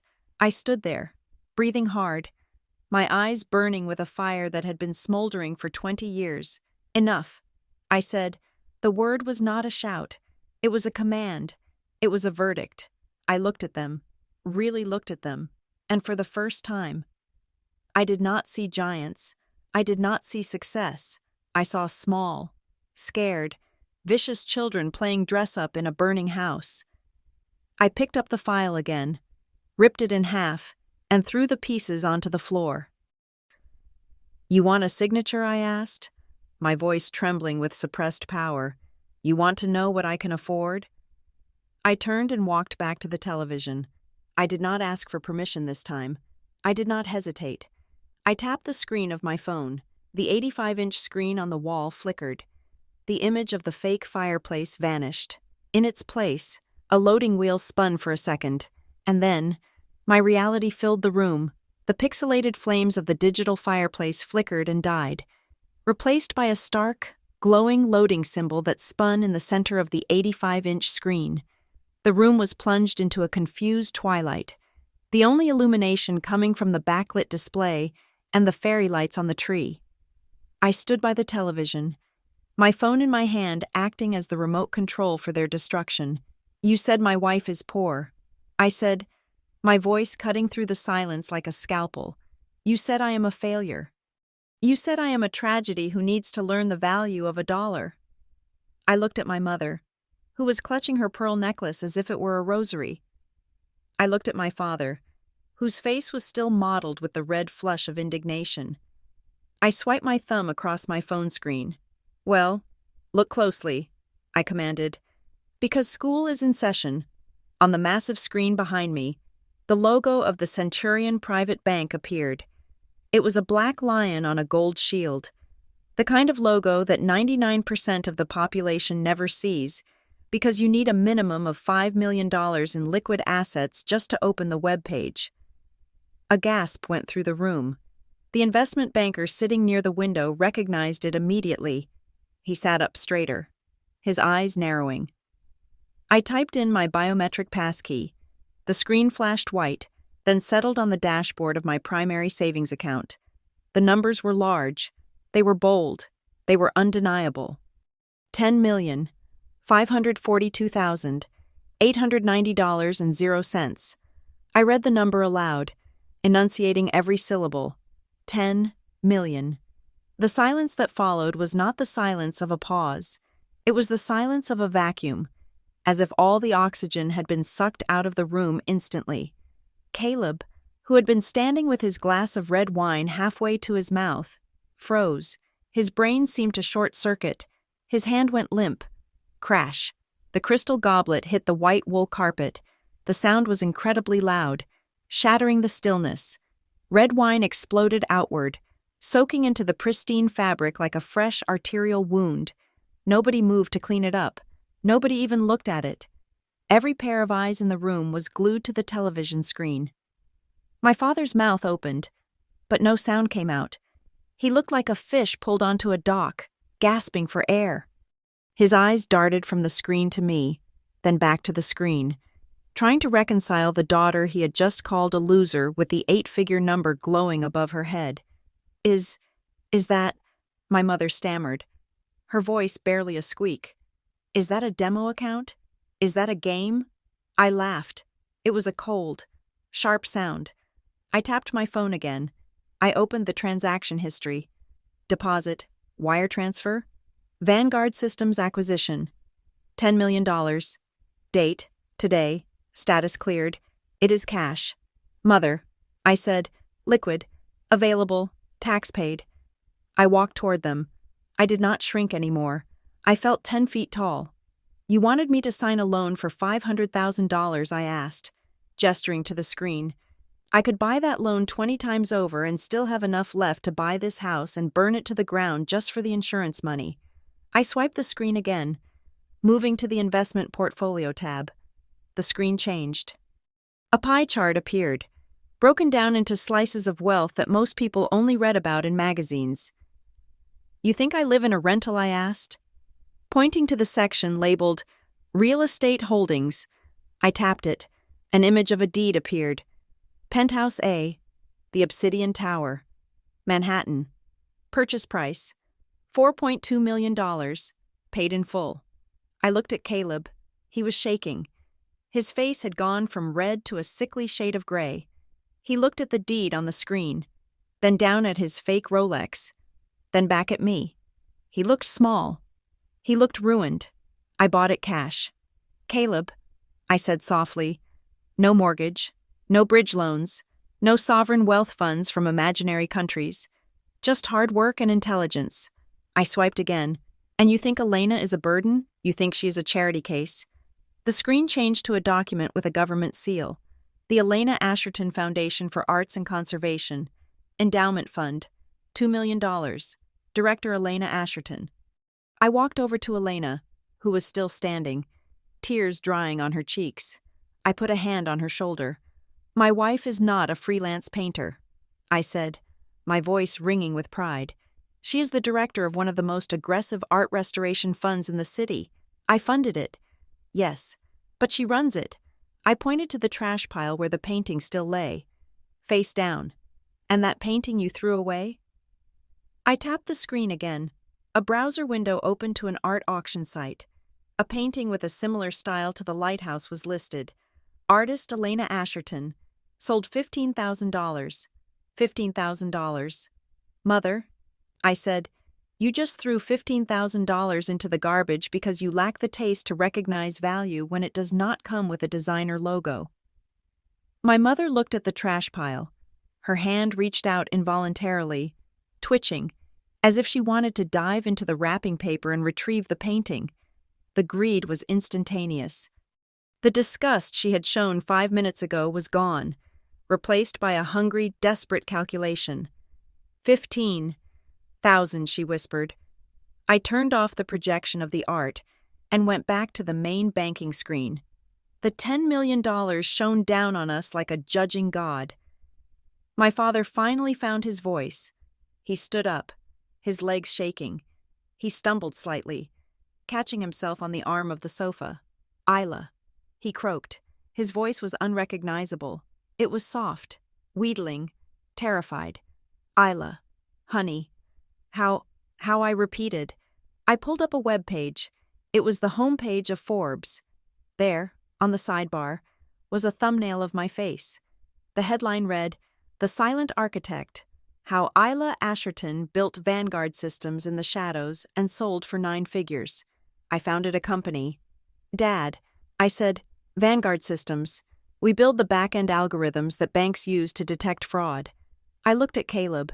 "The same algorithms that flagged your fake credit report the second you tried to run it," I added. I turned back to my parents. "I have been in business magazines for 3 years. I have been a guest lecturer at Columbia.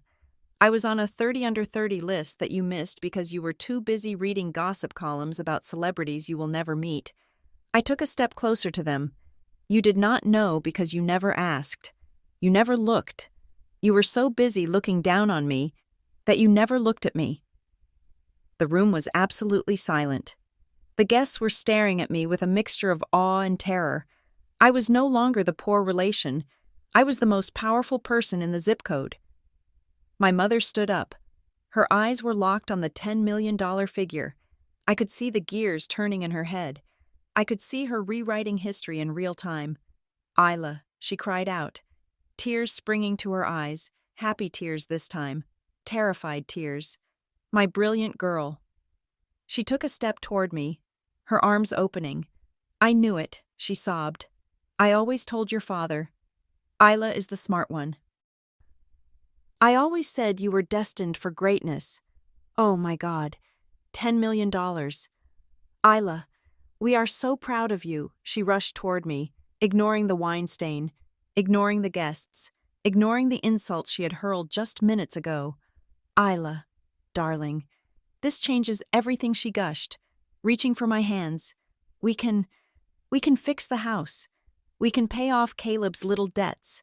We can be a family again." She looked at Elena. "And Elena." "Oh, Elena. I am so sorry about the painting. It was a misunderstanding. I will hang it in the foyer, right over the fireplace. We love art. We have always loved art." My father was nodding vigorously. A sick, hopeful smile plastered on his face. Yes, he stammered. "A misunderstanding. Isla, put that phone away. Let's sit down. Let's open a bottle of the good champagne. We need to discuss asset management. We need to discuss the future." Caleb looked up, hope dawning in his eyes. "Sis," he said, his voice trembling, you can help me. With that kind of cash, 50,000 is nothing to you. You can wipe my slate clean. We are siblings, right?" Blood is thicker than water. I watch them. I watch them dance. I watched them transform from wolves into beggars in the span of 30 seconds. It was pathetic. It was disgusting. And it was exactly what I needed to see. I let them get close. I let my mother almost touch me. Then, I turned off the TV. Click. The screen went black. The $10 million vanished into the dark. I took a step back, putting distance between us. "No," I said. The word hung in the air. My mother stopped. Her smile faltered. What she asked. I said no. I repeated. I put my phone back in my pocket. "You are right. Mother, this changes everything. But not the way you think." I looked at Caleb. "I have $10 million. Caleb, that is true." He grinned nervously. "Right. So, but you," I said, my voice dropping to a whisper that carried to every corner of the room. "You will not see a single cent of it." The grin slid off his face. What he whispered. I looked at my father. "I will not pay off your mortgage. I will not pay your club dues. I will not buy you a new car." I looked at my mother. "And I will certainly not pay for you to pretend to love me." My mother's face went white. "Isla, you cannot mean that." She gasped. "We are your family." "No," I said, You are my relatives. There is a difference. I pointed to Elena. That is my family. The woman you treated like a servant. The woman whose art you threw in the trash. The woman who loved me when I had nothing but a laptop and a dream. I took Elena's hand. My money belongs to us. It belongs to our future. It belongs to people who know the value of loyalty. I looked at the guests. You all saw it. I said, you saw how they treated us when they thought we were poor. You saw the coupons. You heard the insults. I looked back at my parents. You only love the money. I said, you do not love the daughter. You love the bank balance. Well, the bank balance is leaving, and the daughter is going with it. My father's face turned a dark, dangerous purple. You ungrateful. He sputtered. You owe us. We raised you. That money is family money. It is my money, I shouted back, my voice finally breaking its calm tether. I earned it while you were buying fake watches and judging my sweater. I was working 18-hour days. I built this, me not you. I took a deep breath, steadying myself. You have nothing, I said, my voice cold again. You have a house that is falling apart. You have a son who is a fraud. And you have a reputation that is about to be destroyed when these fine people go home and tell everyone what happened here tonight. I looked at the investment banker near the window. He met my gaze and nodded slowly. He knew. He would tell everyone. The Asherton facade was over. Isla, please, my mother begged, dropping to her knees on the wine-stained carpet. Please, do not do this. We will lose everything. You already lost everything. I said, you lost me. I pulled Elena toward the door. Let's go. Elena, we have a life to live. Wait, Caleb screamed, lunging forward. You cannot just leave. I have people coming for me. They will break my legs. I stopped at the doorway. I turned back one last time. I looked at my brother, the golden boy, sobbing on the floor in his rented suit. I checked the time on my phone. 7:45. I said. What? Caleb blinked, tears streaming down his face. The time. I said. I froze my credit report at 7:10. So if you try to forge my signature on that loan application tomorrow morning, the police will be at your door by noon.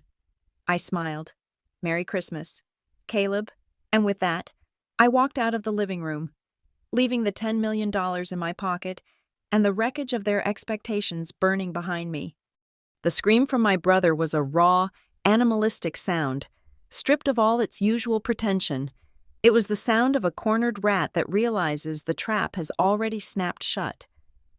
I stopped at the archway, my hand on the cool wood of the doorframe. I did not turn around immediately. I let the echo of his desperation bounce off the walls, let it sink into the plush carpets and the heavy drapes. You cannot leave, Caleb shouted again, his voice cracking into a sob. You have $10 million. Do you have any idea what they will do to me? It is just money to you. It is pocket change. I turned slowly. The sight that greeted me was pathetic. Caleb, the CEO, the visionary, the golden child, was on his knees. He was crawling toward me, dragging his expensive suit pants across the wine-stained carpet. His face was a mask of snot and tears, his eyes wide with a terror that was finally, absolutely real, just a loan. He wheezed, reaching out a hand as if to grab my ankle. Just a temporary loan. Isla, I will pay you back. I swear on my life, I will pay you back. I looked down at him. I felt nothing. No pity, no anger, just a cold, clinical detachment. Pay me back, I asked, my voice echoing in the silent room. With what? Caleb. With the monopoly money from your Florida project. I walked back into the room. The guests parted like the Red Sea, terrified to be caught in the crossfire but too fascinated to look away. I walked past Caleb, ignoring his outstretched hand, and moved toward my tote bag, which I had left on the side table. I reached inside and pulled out a thick, stapled sheaf of papers. I had printed this dossier at my office in Manhattan that morning, right after I saw his credit score. It was a comprehensive background check, a financial autopsy of a man who was already dead. I also pulled out my phone. You say you are a developer, I said, tapping the screen. You say you need liquidity for a bridge loan. I swiped my thumb violently across the phone screen, casting the images I had taken in the study directly onto the massive television behind me. Wham! The first image appeared. It was the letter from the offshore gambling syndicate. The logo was a pair of dice on fire. The text was not legal jargon. It was a threat. Payment of $120,000 due immediately. I threw the physical stack of papers I was holding onto the coffee table. They fanned out, sliding across the polished wood until they hit my father's Scotch glass. You are not an investor. Caleb, I said, my voice rising. You are a gambling addict. I pointed at the screen as the image changed to a screenshot of a crypto wallet. And you did not lose money on a bad market turn. I continued. You lost $200,000 betting on moon rocket coin and digital pictures of monkeys. You poured our parents' retirement fund into a pump and dump scheme that was run by a teenager in a basement in Estonia. My mother let out a strangled gasp. She turned to look at the screen, her eyes bulging. What she whispered, Caleb. You said it was commercial real estate. You said it was the waterfront project. I swiped the screen again. This time, the image was clearer, sharper. It was the withdrawal slip from the pension fund I had found in the desk drawer. I walked over to the TV and traced the signature on the screen with my finger. Look at the date. Mother, I said, August 15th. Look at the signature. My mother squinted. She took a step closer. Her hand flew to her mouth. That is not my signature. She stammered. I never signed that. I looked at my father. He was sitting on the sofa, his head in his hands, trying to make himself as small as possible. He knew. He had known all along. And look at this one, I said, swiping to the next image. This is Dad's signature authorizing the liquidation of the emergency trust. I turned to Caleb, who was still on the floor, weeping silently. You forged them, I said. You stole their future to pay for your addiction. You gutted them. Caleb, you took 30 years of their hard work and you set it on fire because you wanted to play big shot. I turned to my mother. He promised you 20% returns. I said, the only thing he has returned to this house is debt and lies. My mother stood frozen. She looked at Caleb, her prince, her genius, and for the first time, the illusion shattered completely. She did not see a CEO. She saw a thief. Caleb, she shrieked, the sound tearing through her throat. You told me the money was in an escrow account. You told me it was safe. It was a sure thing. Mom. Caleb blubbered, wiping his nose on his sleeve. I was going to double it. I just needed more time. Isla is lying, he shouted, pointing a shaking finger at me. She hacked my accounts. She is making it up. I laughed. I pointed a finger at my father. Ask him, I said. My mother turned slowly to face my father. Robert, my father did not look up. He stared at his shoes. His shoulders hunched in defeat. Robert, my mother screamed. Did you know? My father sighed, a sound like a tire losing air. I suspected. He whispered. The statements stopped coming to the house. Caleb said he switched them to digital. You knew I cut in. My voice sharp as a whip.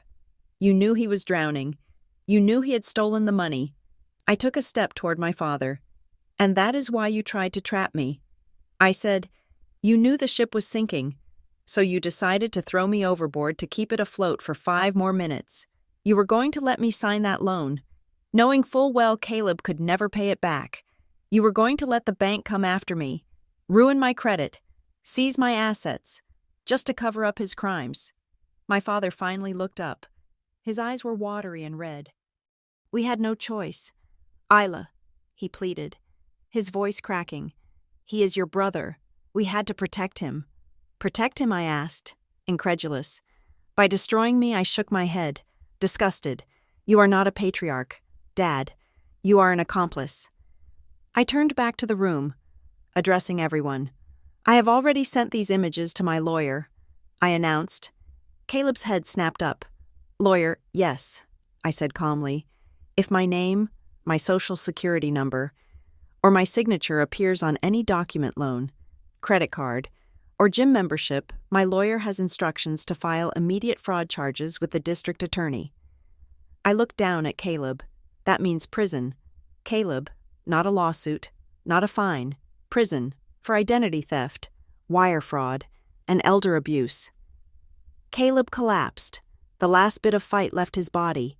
He curled into a ball on the wine-stained carpet, sobbing uncontrollably, murmuring about how he couldn't go to jail, how he was soft, how he wouldn't survive. It was a pathetic display. The man who had sneered at my wife's boots an hour ago was now groveling in his own mess. The room was silent except for his weeping. Then, there was a movement. My mother. She was not looking at Caleb anymore. She was looking at me. And then, she looked at the television screen where the ghost of my $10 million balance still seemed to linger. Her face changed. The shock melted away. The anger evaporated. In their place, a terrifyingly sweet expression appeared. It was the look of a survivor, a parasite seeking a new host. She stepped over Caleb's sobbing form as if he were a piece of furniture. She walked toward me, her hands clasped together, her eyes wide and imploring. "Isla," she said, her voice trembling with a sickening mixture of awe and affection. She reached out a hand to touch my arm. I took a step back. "Isla, baby," she cooed. "My sweet, brilliant girl. I had no idea." She let out a wet, shaky laugh. "We were so blind. Were we not? Robert," she called out to my father, not waiting for an answer. "We pushed you so hard because we knew. We knew you had this potential inside you. We were just trying to motivate you." She took another step, invading my personal space. "And you succeeded. Look at you. You are a tycoon. You are the savior of this family." She turned her gaze to Elena. Elena was standing by the door, watching the scene with a look of pure revulsion. My mother's face softened into a parody of apology. "And Elena, dear," she said, her voice dropping to a conspiratorial whisper, "please forgive me about the painting. You know how my eyes are getting worse as I get older. I did not see the detail. I did not see the quality." She gestured helplessly to her eyes. "I am an old woman. Elena, my vision is failing. I made a mistake. Surely you can find it in your heart to forgive a poor, blind old lady. We can frame it. We can hang it in the main hall. We can tell everyone about your gallery." She looked back at me, her eyes shining with greed. "We can be a real family now. Isla, with your resources and my social connections, we could rule this town. We just need to stick together. You, me, your father, and Elena. Of course." She reached out again, trying to stroke my cheek. "You are my daughter, Isla. My successful, wonderful daughter. You would not let your mother lose her home, would you?" I looked at her. I saw the calculation behind the tears. I saw the dollar signs in her eyes. She did not love me. She loved the safety I could provide. She was ready to discard Caleb, her golden boy, the moment he stopped being profitable, and latch onto me instead. I felt a wave of nausea. Before I could speak, a voice cut through the air, clear, calm, final. "Your vision is fine, Patricia." It was Elena. She walked forward, stepping into the center of the room. She did not look down.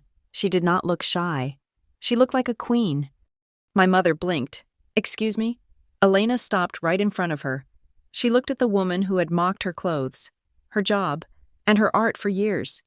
"You saw the painting perfectly well," Elena said. "You saw the detail. You saw the effort." Elena pointed to the trash pile. "You threw it away not because you couldn't see it, but because you wanted to hurt me. You wanted to make me feel small so you could feel big." My mother sputtered, "Elena, It is not your eyes that are the problem, Patricia," Elena said, her voice dropping to a whisper that struck harder than a scream. She tapped her own chest, right over her heart. "It is your heart. It is rotten, and no amount of money in Isla's bank account can fix that." Elena turned to me and held out her hand. "Ready to go home, Isla."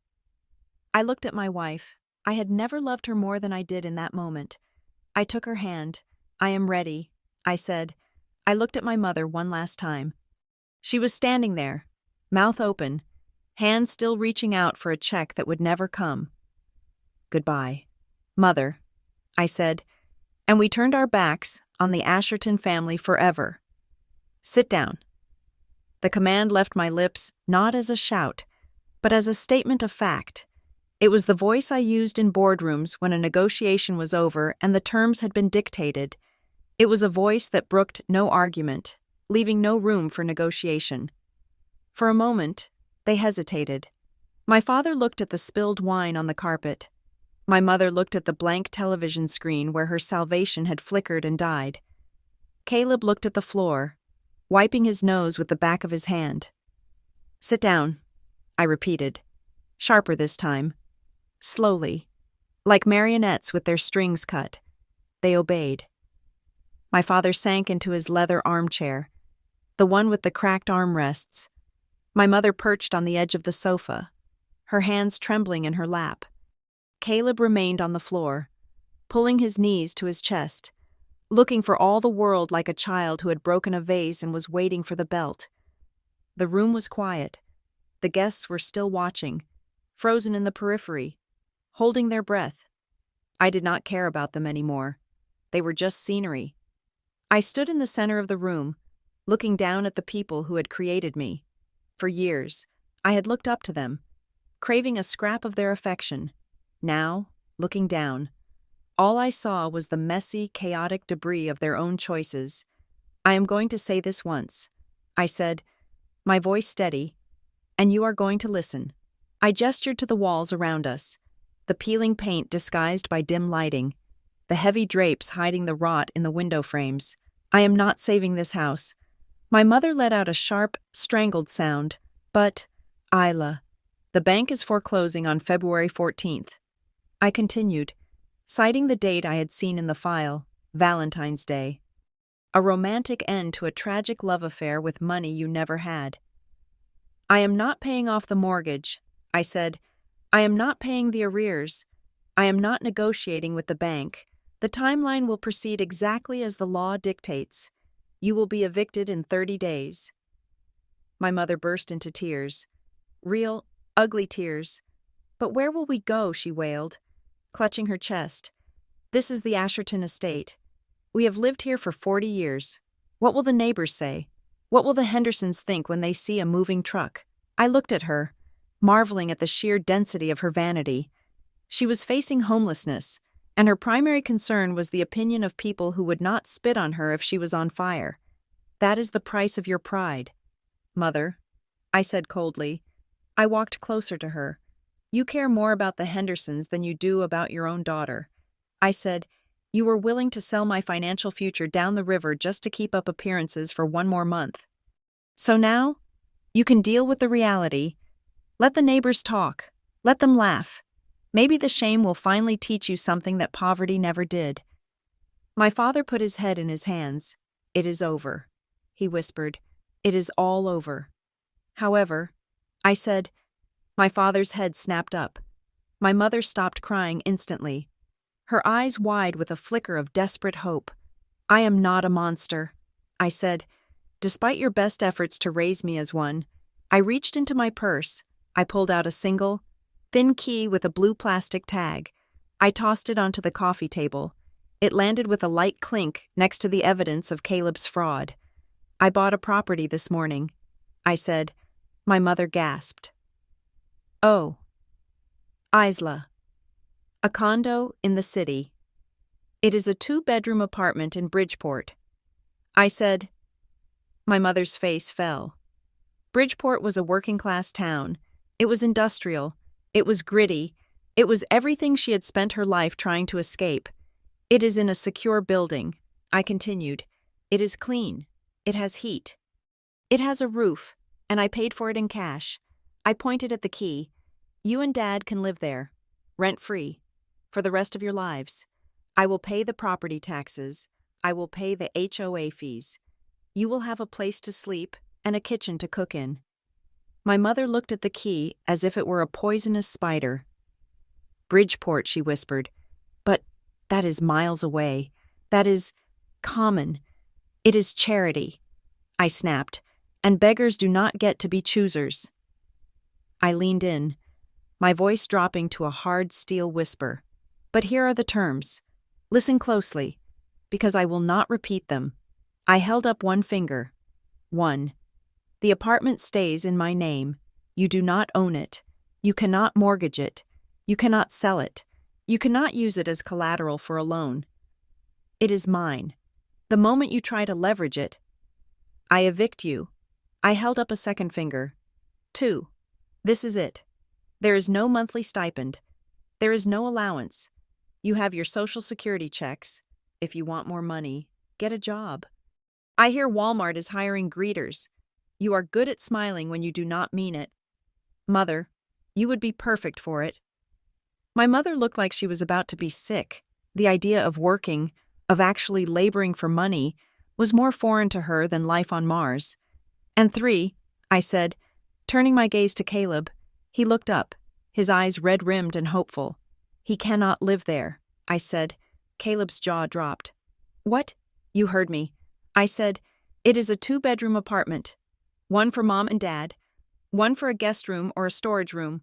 Not for you. But I am family, Caleb sputtered, scrambling to his knees. Where am I supposed to go?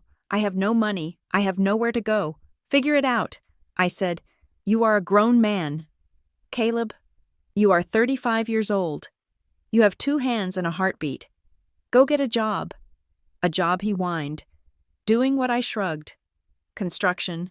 Landscaping. Flipping burgers. I do not care.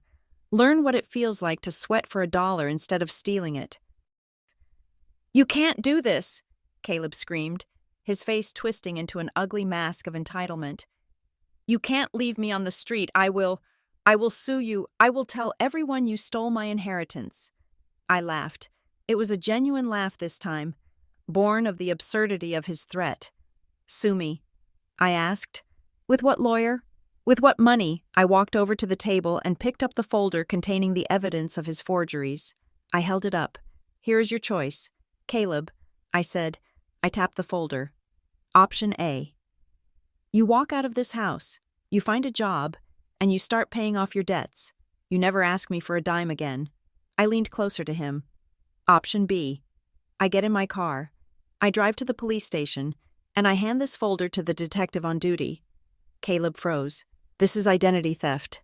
Caleb, I said softly, this is wire fraud. This is bank fraud. This is 20 years in federal prison. And trust me, you are not built for prison. You cry when the Wi-Fi goes out. You would not last a week. Caleb stared at me. He looked at the folder. He looked at my eyes. He saw no bluff. He saw only the cold, hard wall of inevitable consequence. He slumped back onto his heels. Defeated. Fine, he whispered, his voice broken. Fine. Good choice. I said. I dropped the folder back onto the table. I will keep the originals, I added, just in case you get any creative ideas in the future. Consider it my insurance policy.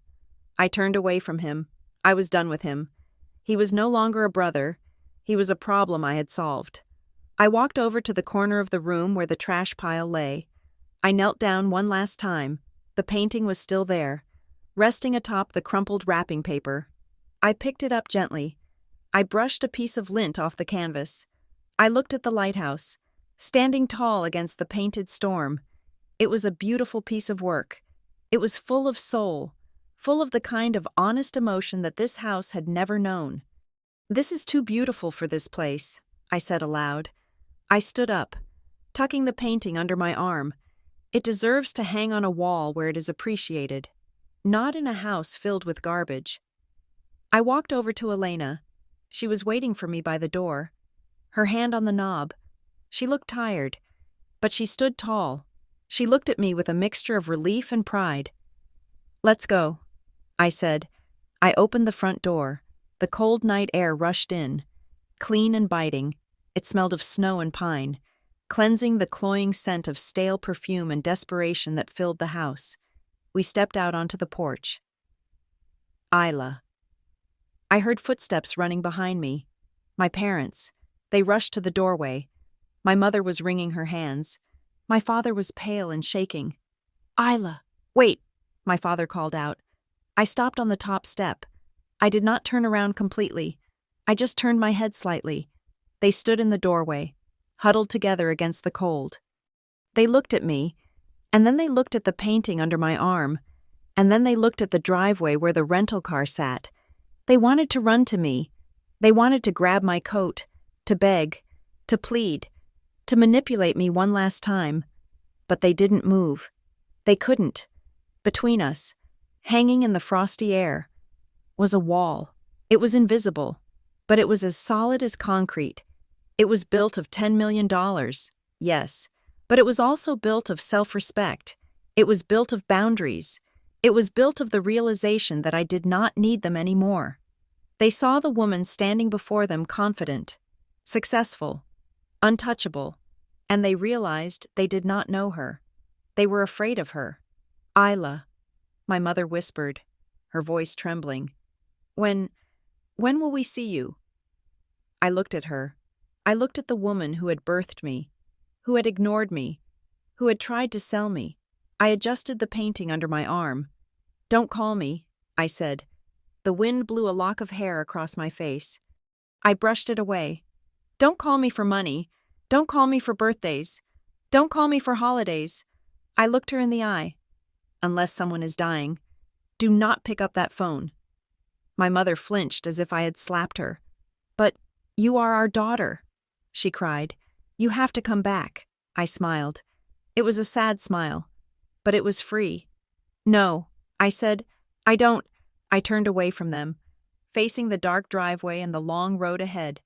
"And next time," I said over my shoulder, my voice carrying clearly in the night air, "don't forget to invite me, because I am never coming back." I walked down the steps. I did not run. I walked with the steady, measured pace of someone who knows exactly where they are going. Elena opened the car door. I placed the painting carefully in the back seat. I got into the driver's side. I started the engine. The headlights cut through the darkness, illuminating the falling snow. I did not look in the rearview mirror. I shifted the car into drive and pulled away from the house, leaving the Ashertons alone in the cold, with nothing but a key to a cheap apartment and the echoes of the truth to keep them warm. 6 months had passed since the night I walked out of the Asherton estate, leaving my family in the wreckage of their own making. Spring had finally arrived in New York City. From the terrace of our penthouse on the 65th floor, the view was breathtaking. Central Park, which had been a stark skeleton of gray branches and white snow back in December, was now a vibrant explosion of green. The cherry blossoms were blooming in drifts of pink that looked like cotton candy scattered across the landscape. The city below, usually so loud and aggressive, seemed to hum with a softer, more hopeful rhythm. I stood by the glass railing, holding a cup of herbal tea, letting the morning sun warm my face. The wind up here was fresh, carrying the scent of damp earth and new life, cleansed of the exhaust fumes from the streets below. It was quiet, not the heavy, loaded silence of my parents' house, where every pause was a weapon and every breath was a judgment. This was a peaceful silence. It was the silence of safety. It was the silence of a life that finally belonged to me. My phone buzzed on the patio table. It was a single, short vibration. I picked it up. It was an email from my attorney, Mr. Sterling. The subject line was brief, final disposition of Asherton estate and relocation update. I tapped the screen to open it. I did not feel the old spike of adrenaline. I did not feel the familiar knot of anxiety in my stomach. I just felt a calm curiosity, like reading the weather report for a city I no longer lived in. Dear Isla, I am writing to confirm that the foreclosure process on the property at 14 Oakhaven Drive has been completed. The bank took possession of the house yesterday at noon. The contents of the home, including the furniture and personal items not removed by the previous occupants, are being auctioned to offset the outstanding mortgage arrears. I paused, looking out at the skyline. The house was gone, that sprawling, drafty monument to my parents' vanity. The place where I had learned to make myself invisible was no longer theirs. It was just an asset on a bank's balance sheet now. The neighbors, the Hendersons, the Vanderwalls, were probably already gossiping about the moving trucks. But my mother was not there to hear it. I read on. Per your instructions, the lease on the 2-bedroom unit in the Bridgeport complex has been finalized. Mr. and Mrs. Asherton moved in 2 days ago. The utilities are in your name and have been paid for the year. The property management company has been instructed that any violation of the occupancy terms, specifically any attempt to sublet or house unauthorized guests, is grounds for immediate lease termination. I pictured them there. It was a decent apartment. It was clean. It was safe. But it was small. It had linoleum floors instead of hardwood. It had a view of a parking lot instead of a manicured garden. It was a life of necessity, not luxury, for the first time in their lives. My parents were living within their means, simply because I had made it impossible for them to do otherwise. And then, the final paragraph. Regarding Mr. Caleb Asherton, we have confirmed that he is currently employed at a distribution warehouse in New Jersey. He is working the night shift in the logistics department. His wages are being garnished by 25% to begin satisfying the outstanding judgments from his creditors. There have been no attempts by him to access new lines of credit in your name. The fear of prosecution seems to be a sufficient deterrent. I set the phone down. Caleb was working. The golden boy who thought he was too good to lift a finger was packing boxes in a warehouse, scanning barcodes, and sweating for a paycheck that barely covered his rent. It was not a punishment I had designed with malice. It was simply reality. It was the world catching up to him. I waited for a feeling of triumph to wash over me. I waited for the urge to laugh, to call them and gloat, to say I told you so. But the feeling never came. There was no joy in their downfall. There was only relief. It was the feeling of putting down a heavy backpack after hiking for 20 miles. I did not hate them. I just did not need them. The tether had been cut. The weight was gone. I turned away from the view and walked back into the living room. The penthouse was filled with light. When we bought it, I had told the designer that I wanted open space. I wanted clarity. I wanted walls that held art, not secrets. Elena was in the corner of the room that we had converted into her studio. She was standing in front of a large canvas, her back to me. She was wearing a pair of paint-splattered overalls, and her hair was tied up in a messy bun, held in place by a paintbrush. She was humming softly to herself, a melody I recognized from our wedding playlist. I walked closer, my bare feet silent on the warm oak floor. I looked at the painting she was working on. It was different from the lighthouse. The lighthouse had been beautiful, but it was lonely. It was a picture of endurance against a storm. This new painting was a celebration. It was a landscape of a garden at dawn. The colors were soft and luminous pale greens, vibrant lavenders, and the deep, rich gold of the rising sun. It showed a gate opening onto a path that led into a forest of blooming trees. It felt alive. It felt like a deep breath. I wrapped my arms around her waist from behind, resting my chin on her shoulder. "It is beautiful," I whispered. Elena leaned back into me, dabbing a touch of white onto a flower petal. "It is called After the Winter," she said softly. I smiled, tightening my hold on her. "It suits us." She put the brush down and turned in my arms, looping her hands around my neck.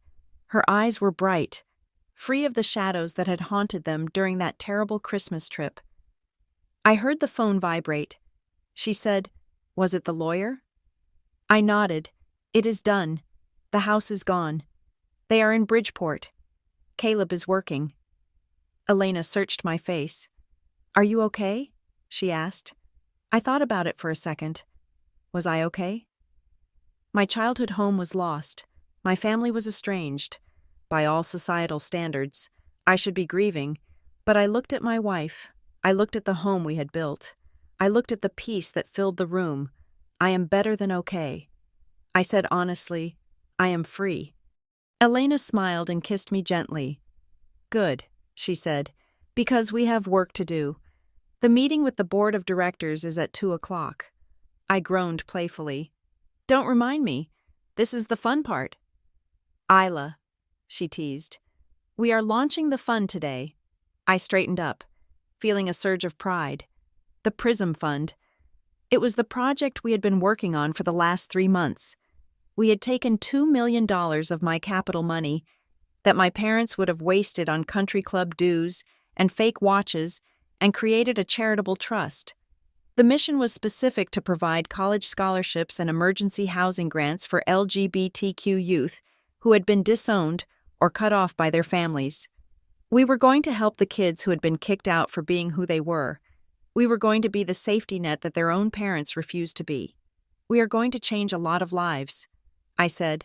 Elena nodded, her expression serious. We are going to make sure no one else feels like they have to apologize for existing, she said. We are going to make sure they know that family isn't blood. Family is the people who show up. I looked at her, and I realized that she was right. For 32 years, I had thought family was an obligation. I thought it was a debt I had to pay. I thought I had to buy their love, earn their approval, and suffer their abuse because we shared a last name. I was wrong. Family was not a cage. Family was a choice. My family was standing right here, with paint on her nose and love in her eyes. My family was the friends who had celebrated my success without asking for a loan. My family was the community we were about to build with this fund. I walked over to the desk where my laptop sat. I opened the banking app, just out of habit. The number was still there. It had grown. Actually, thanks to the interest and the new investments I had made. But the number didn't look like a weapon anymore. It didn't look like a shield. It just looked like a tool. Money could not buy happiness. I knew that. I had seen plenty of miserable rich people. But money could buy distance. It could buy the ability to say no. It could buy the freedom to walk away from toxicity without looking back. And that, I realized, was the most valuable thing in the world. There was a knock at the front door. I frowned. We weren't expecting anyone. I walked to the door and opened it. The concierge was standing there, holding a thick, cream-colored envelope. Delivery for you, Ms. Asherton, he said politely. It came via regular mail, but it was marked urgent. I took the envelope. I recognized the handwriting immediately. The loops were too wide. The slant was dramatic. It was from my mother. Thank you, I said to the concierge. Closing the door, I walked back into the living room. Holding the envelope, it felt heavy, though it was just paper. Elena saw it. She went still. Is that? She asked. I nodded. Patricia. Elena wiped her hands on a rag. Are you going to open it? I looked at the envelope. I could imagine exactly what was inside. It would be a masterpiece of manipulation. It would start with guilt. How can you let your mother live like this? It would move to nostalgia. Remember when you were a little girl? It would pivot to flattery. You are so powerful now. And it would end with a request. A small request. Maybe just a few $1,000s for medical expenses or unexpected bills. It was a hook. She was casting a line into the water, hoping that the old Isla, the daughter who craved approval, would bite. But that Isla did not live here anymore. I walked over to the fireplace. It was a modern gas unit, sleek and glass-fronted. I flipped the switch on the wall. The flames sprang to life, dancing over the ceramic logs. Isla Elena asked softly. I looked at the envelope one last time. I did not tear it open. I did not check for a check or a photo. I did not give her the satisfaction of having her words enter my mind. If I read it, I would have to process it. I would have to think about her arguments. I would have to feel something by not reading it. I was rendering her voiceless. I tossed the envelope into the fire. It landed on the flames. For a second, nothing happened. Then, the corner curled and browned. The cream paper blackened. The handwriting my name, written in her demanding script, disappeared under a lick of orange fire. We watched it burn. It took less than a minute. The paper turned to ash, crumbling into nothingness. The smoke rose up the chimney, carrying the last of the Asherton drama out into the New York sky, where it would disperse and vanish. I turned off the fireplace. I felt a smile tug at the corners of my lips. It was a real smile. It reached my eyes. I turned to Elena. You know, I said, my voice light. I was looking at the calendar. Elena raised an eyebrow, a smile mirroring mine. Oh, the foundation launch will be done by next week. I said, we will have the board set up, the staff will be hired, we will have some free time. And Elena asked, stepping closer, and, I said, reaching out to take her hands, I was thinking about our honeymoon, the one we never really got to take because we were saving money for the rent. Elena's eyes widened. I was thinking Hawaii. I said, the 4 seasons in Maui, oceanfront suite, 2 weeks, no phones, no emails, and definitely no family drama. Elena laughed. It was a sound like bells. Hawaii, she asked. That sounds expensive. I pulled her close and kissed her, feeling the warmth of the sun and the promise of the future. I looked her in the eye. We can afford it, I whispered. We walked out onto the terrace together. I poured 2 glasses of iced lemonade. We didn't need champagne to celebrate. The moment itself was intoxicating enough. We raised our glasses to the skyline, to the park, to the city that lay at our feet. To us, Elena said. To freedom, I replied. We clinked our glasses. The sound rang out, clear and true, below us. The world kept turning. Somewhere in New Jersey, Caleb was lifting a box. Somewhere in Bridgeport, my mother was complaining about the linoleum. But up here, in the life I had built, in the life I had chosen, it was finally, perfectly spring. Thank you so much for listening to this story on Healing Drama Stories. I hope you enjoyed Isla's journey from being the invisible daughter to finding her true power and freedom. I would love to hear from you. Please comment down below and tell me where you are listening from. Are you tuning in from the US, the UK, Asia, or somewhere else in the world? It is always amazing to see how our community connects from all corners of the globe. If this story resonated with you, please consider subscribing to the channel and liking this video. And do not forget to hit that hype button to help this story get recommended to more people who might need a little inspiration to set their own boundaries. Until next time, take care of yourselves and remember your value comes from within, not from anyone else's approval.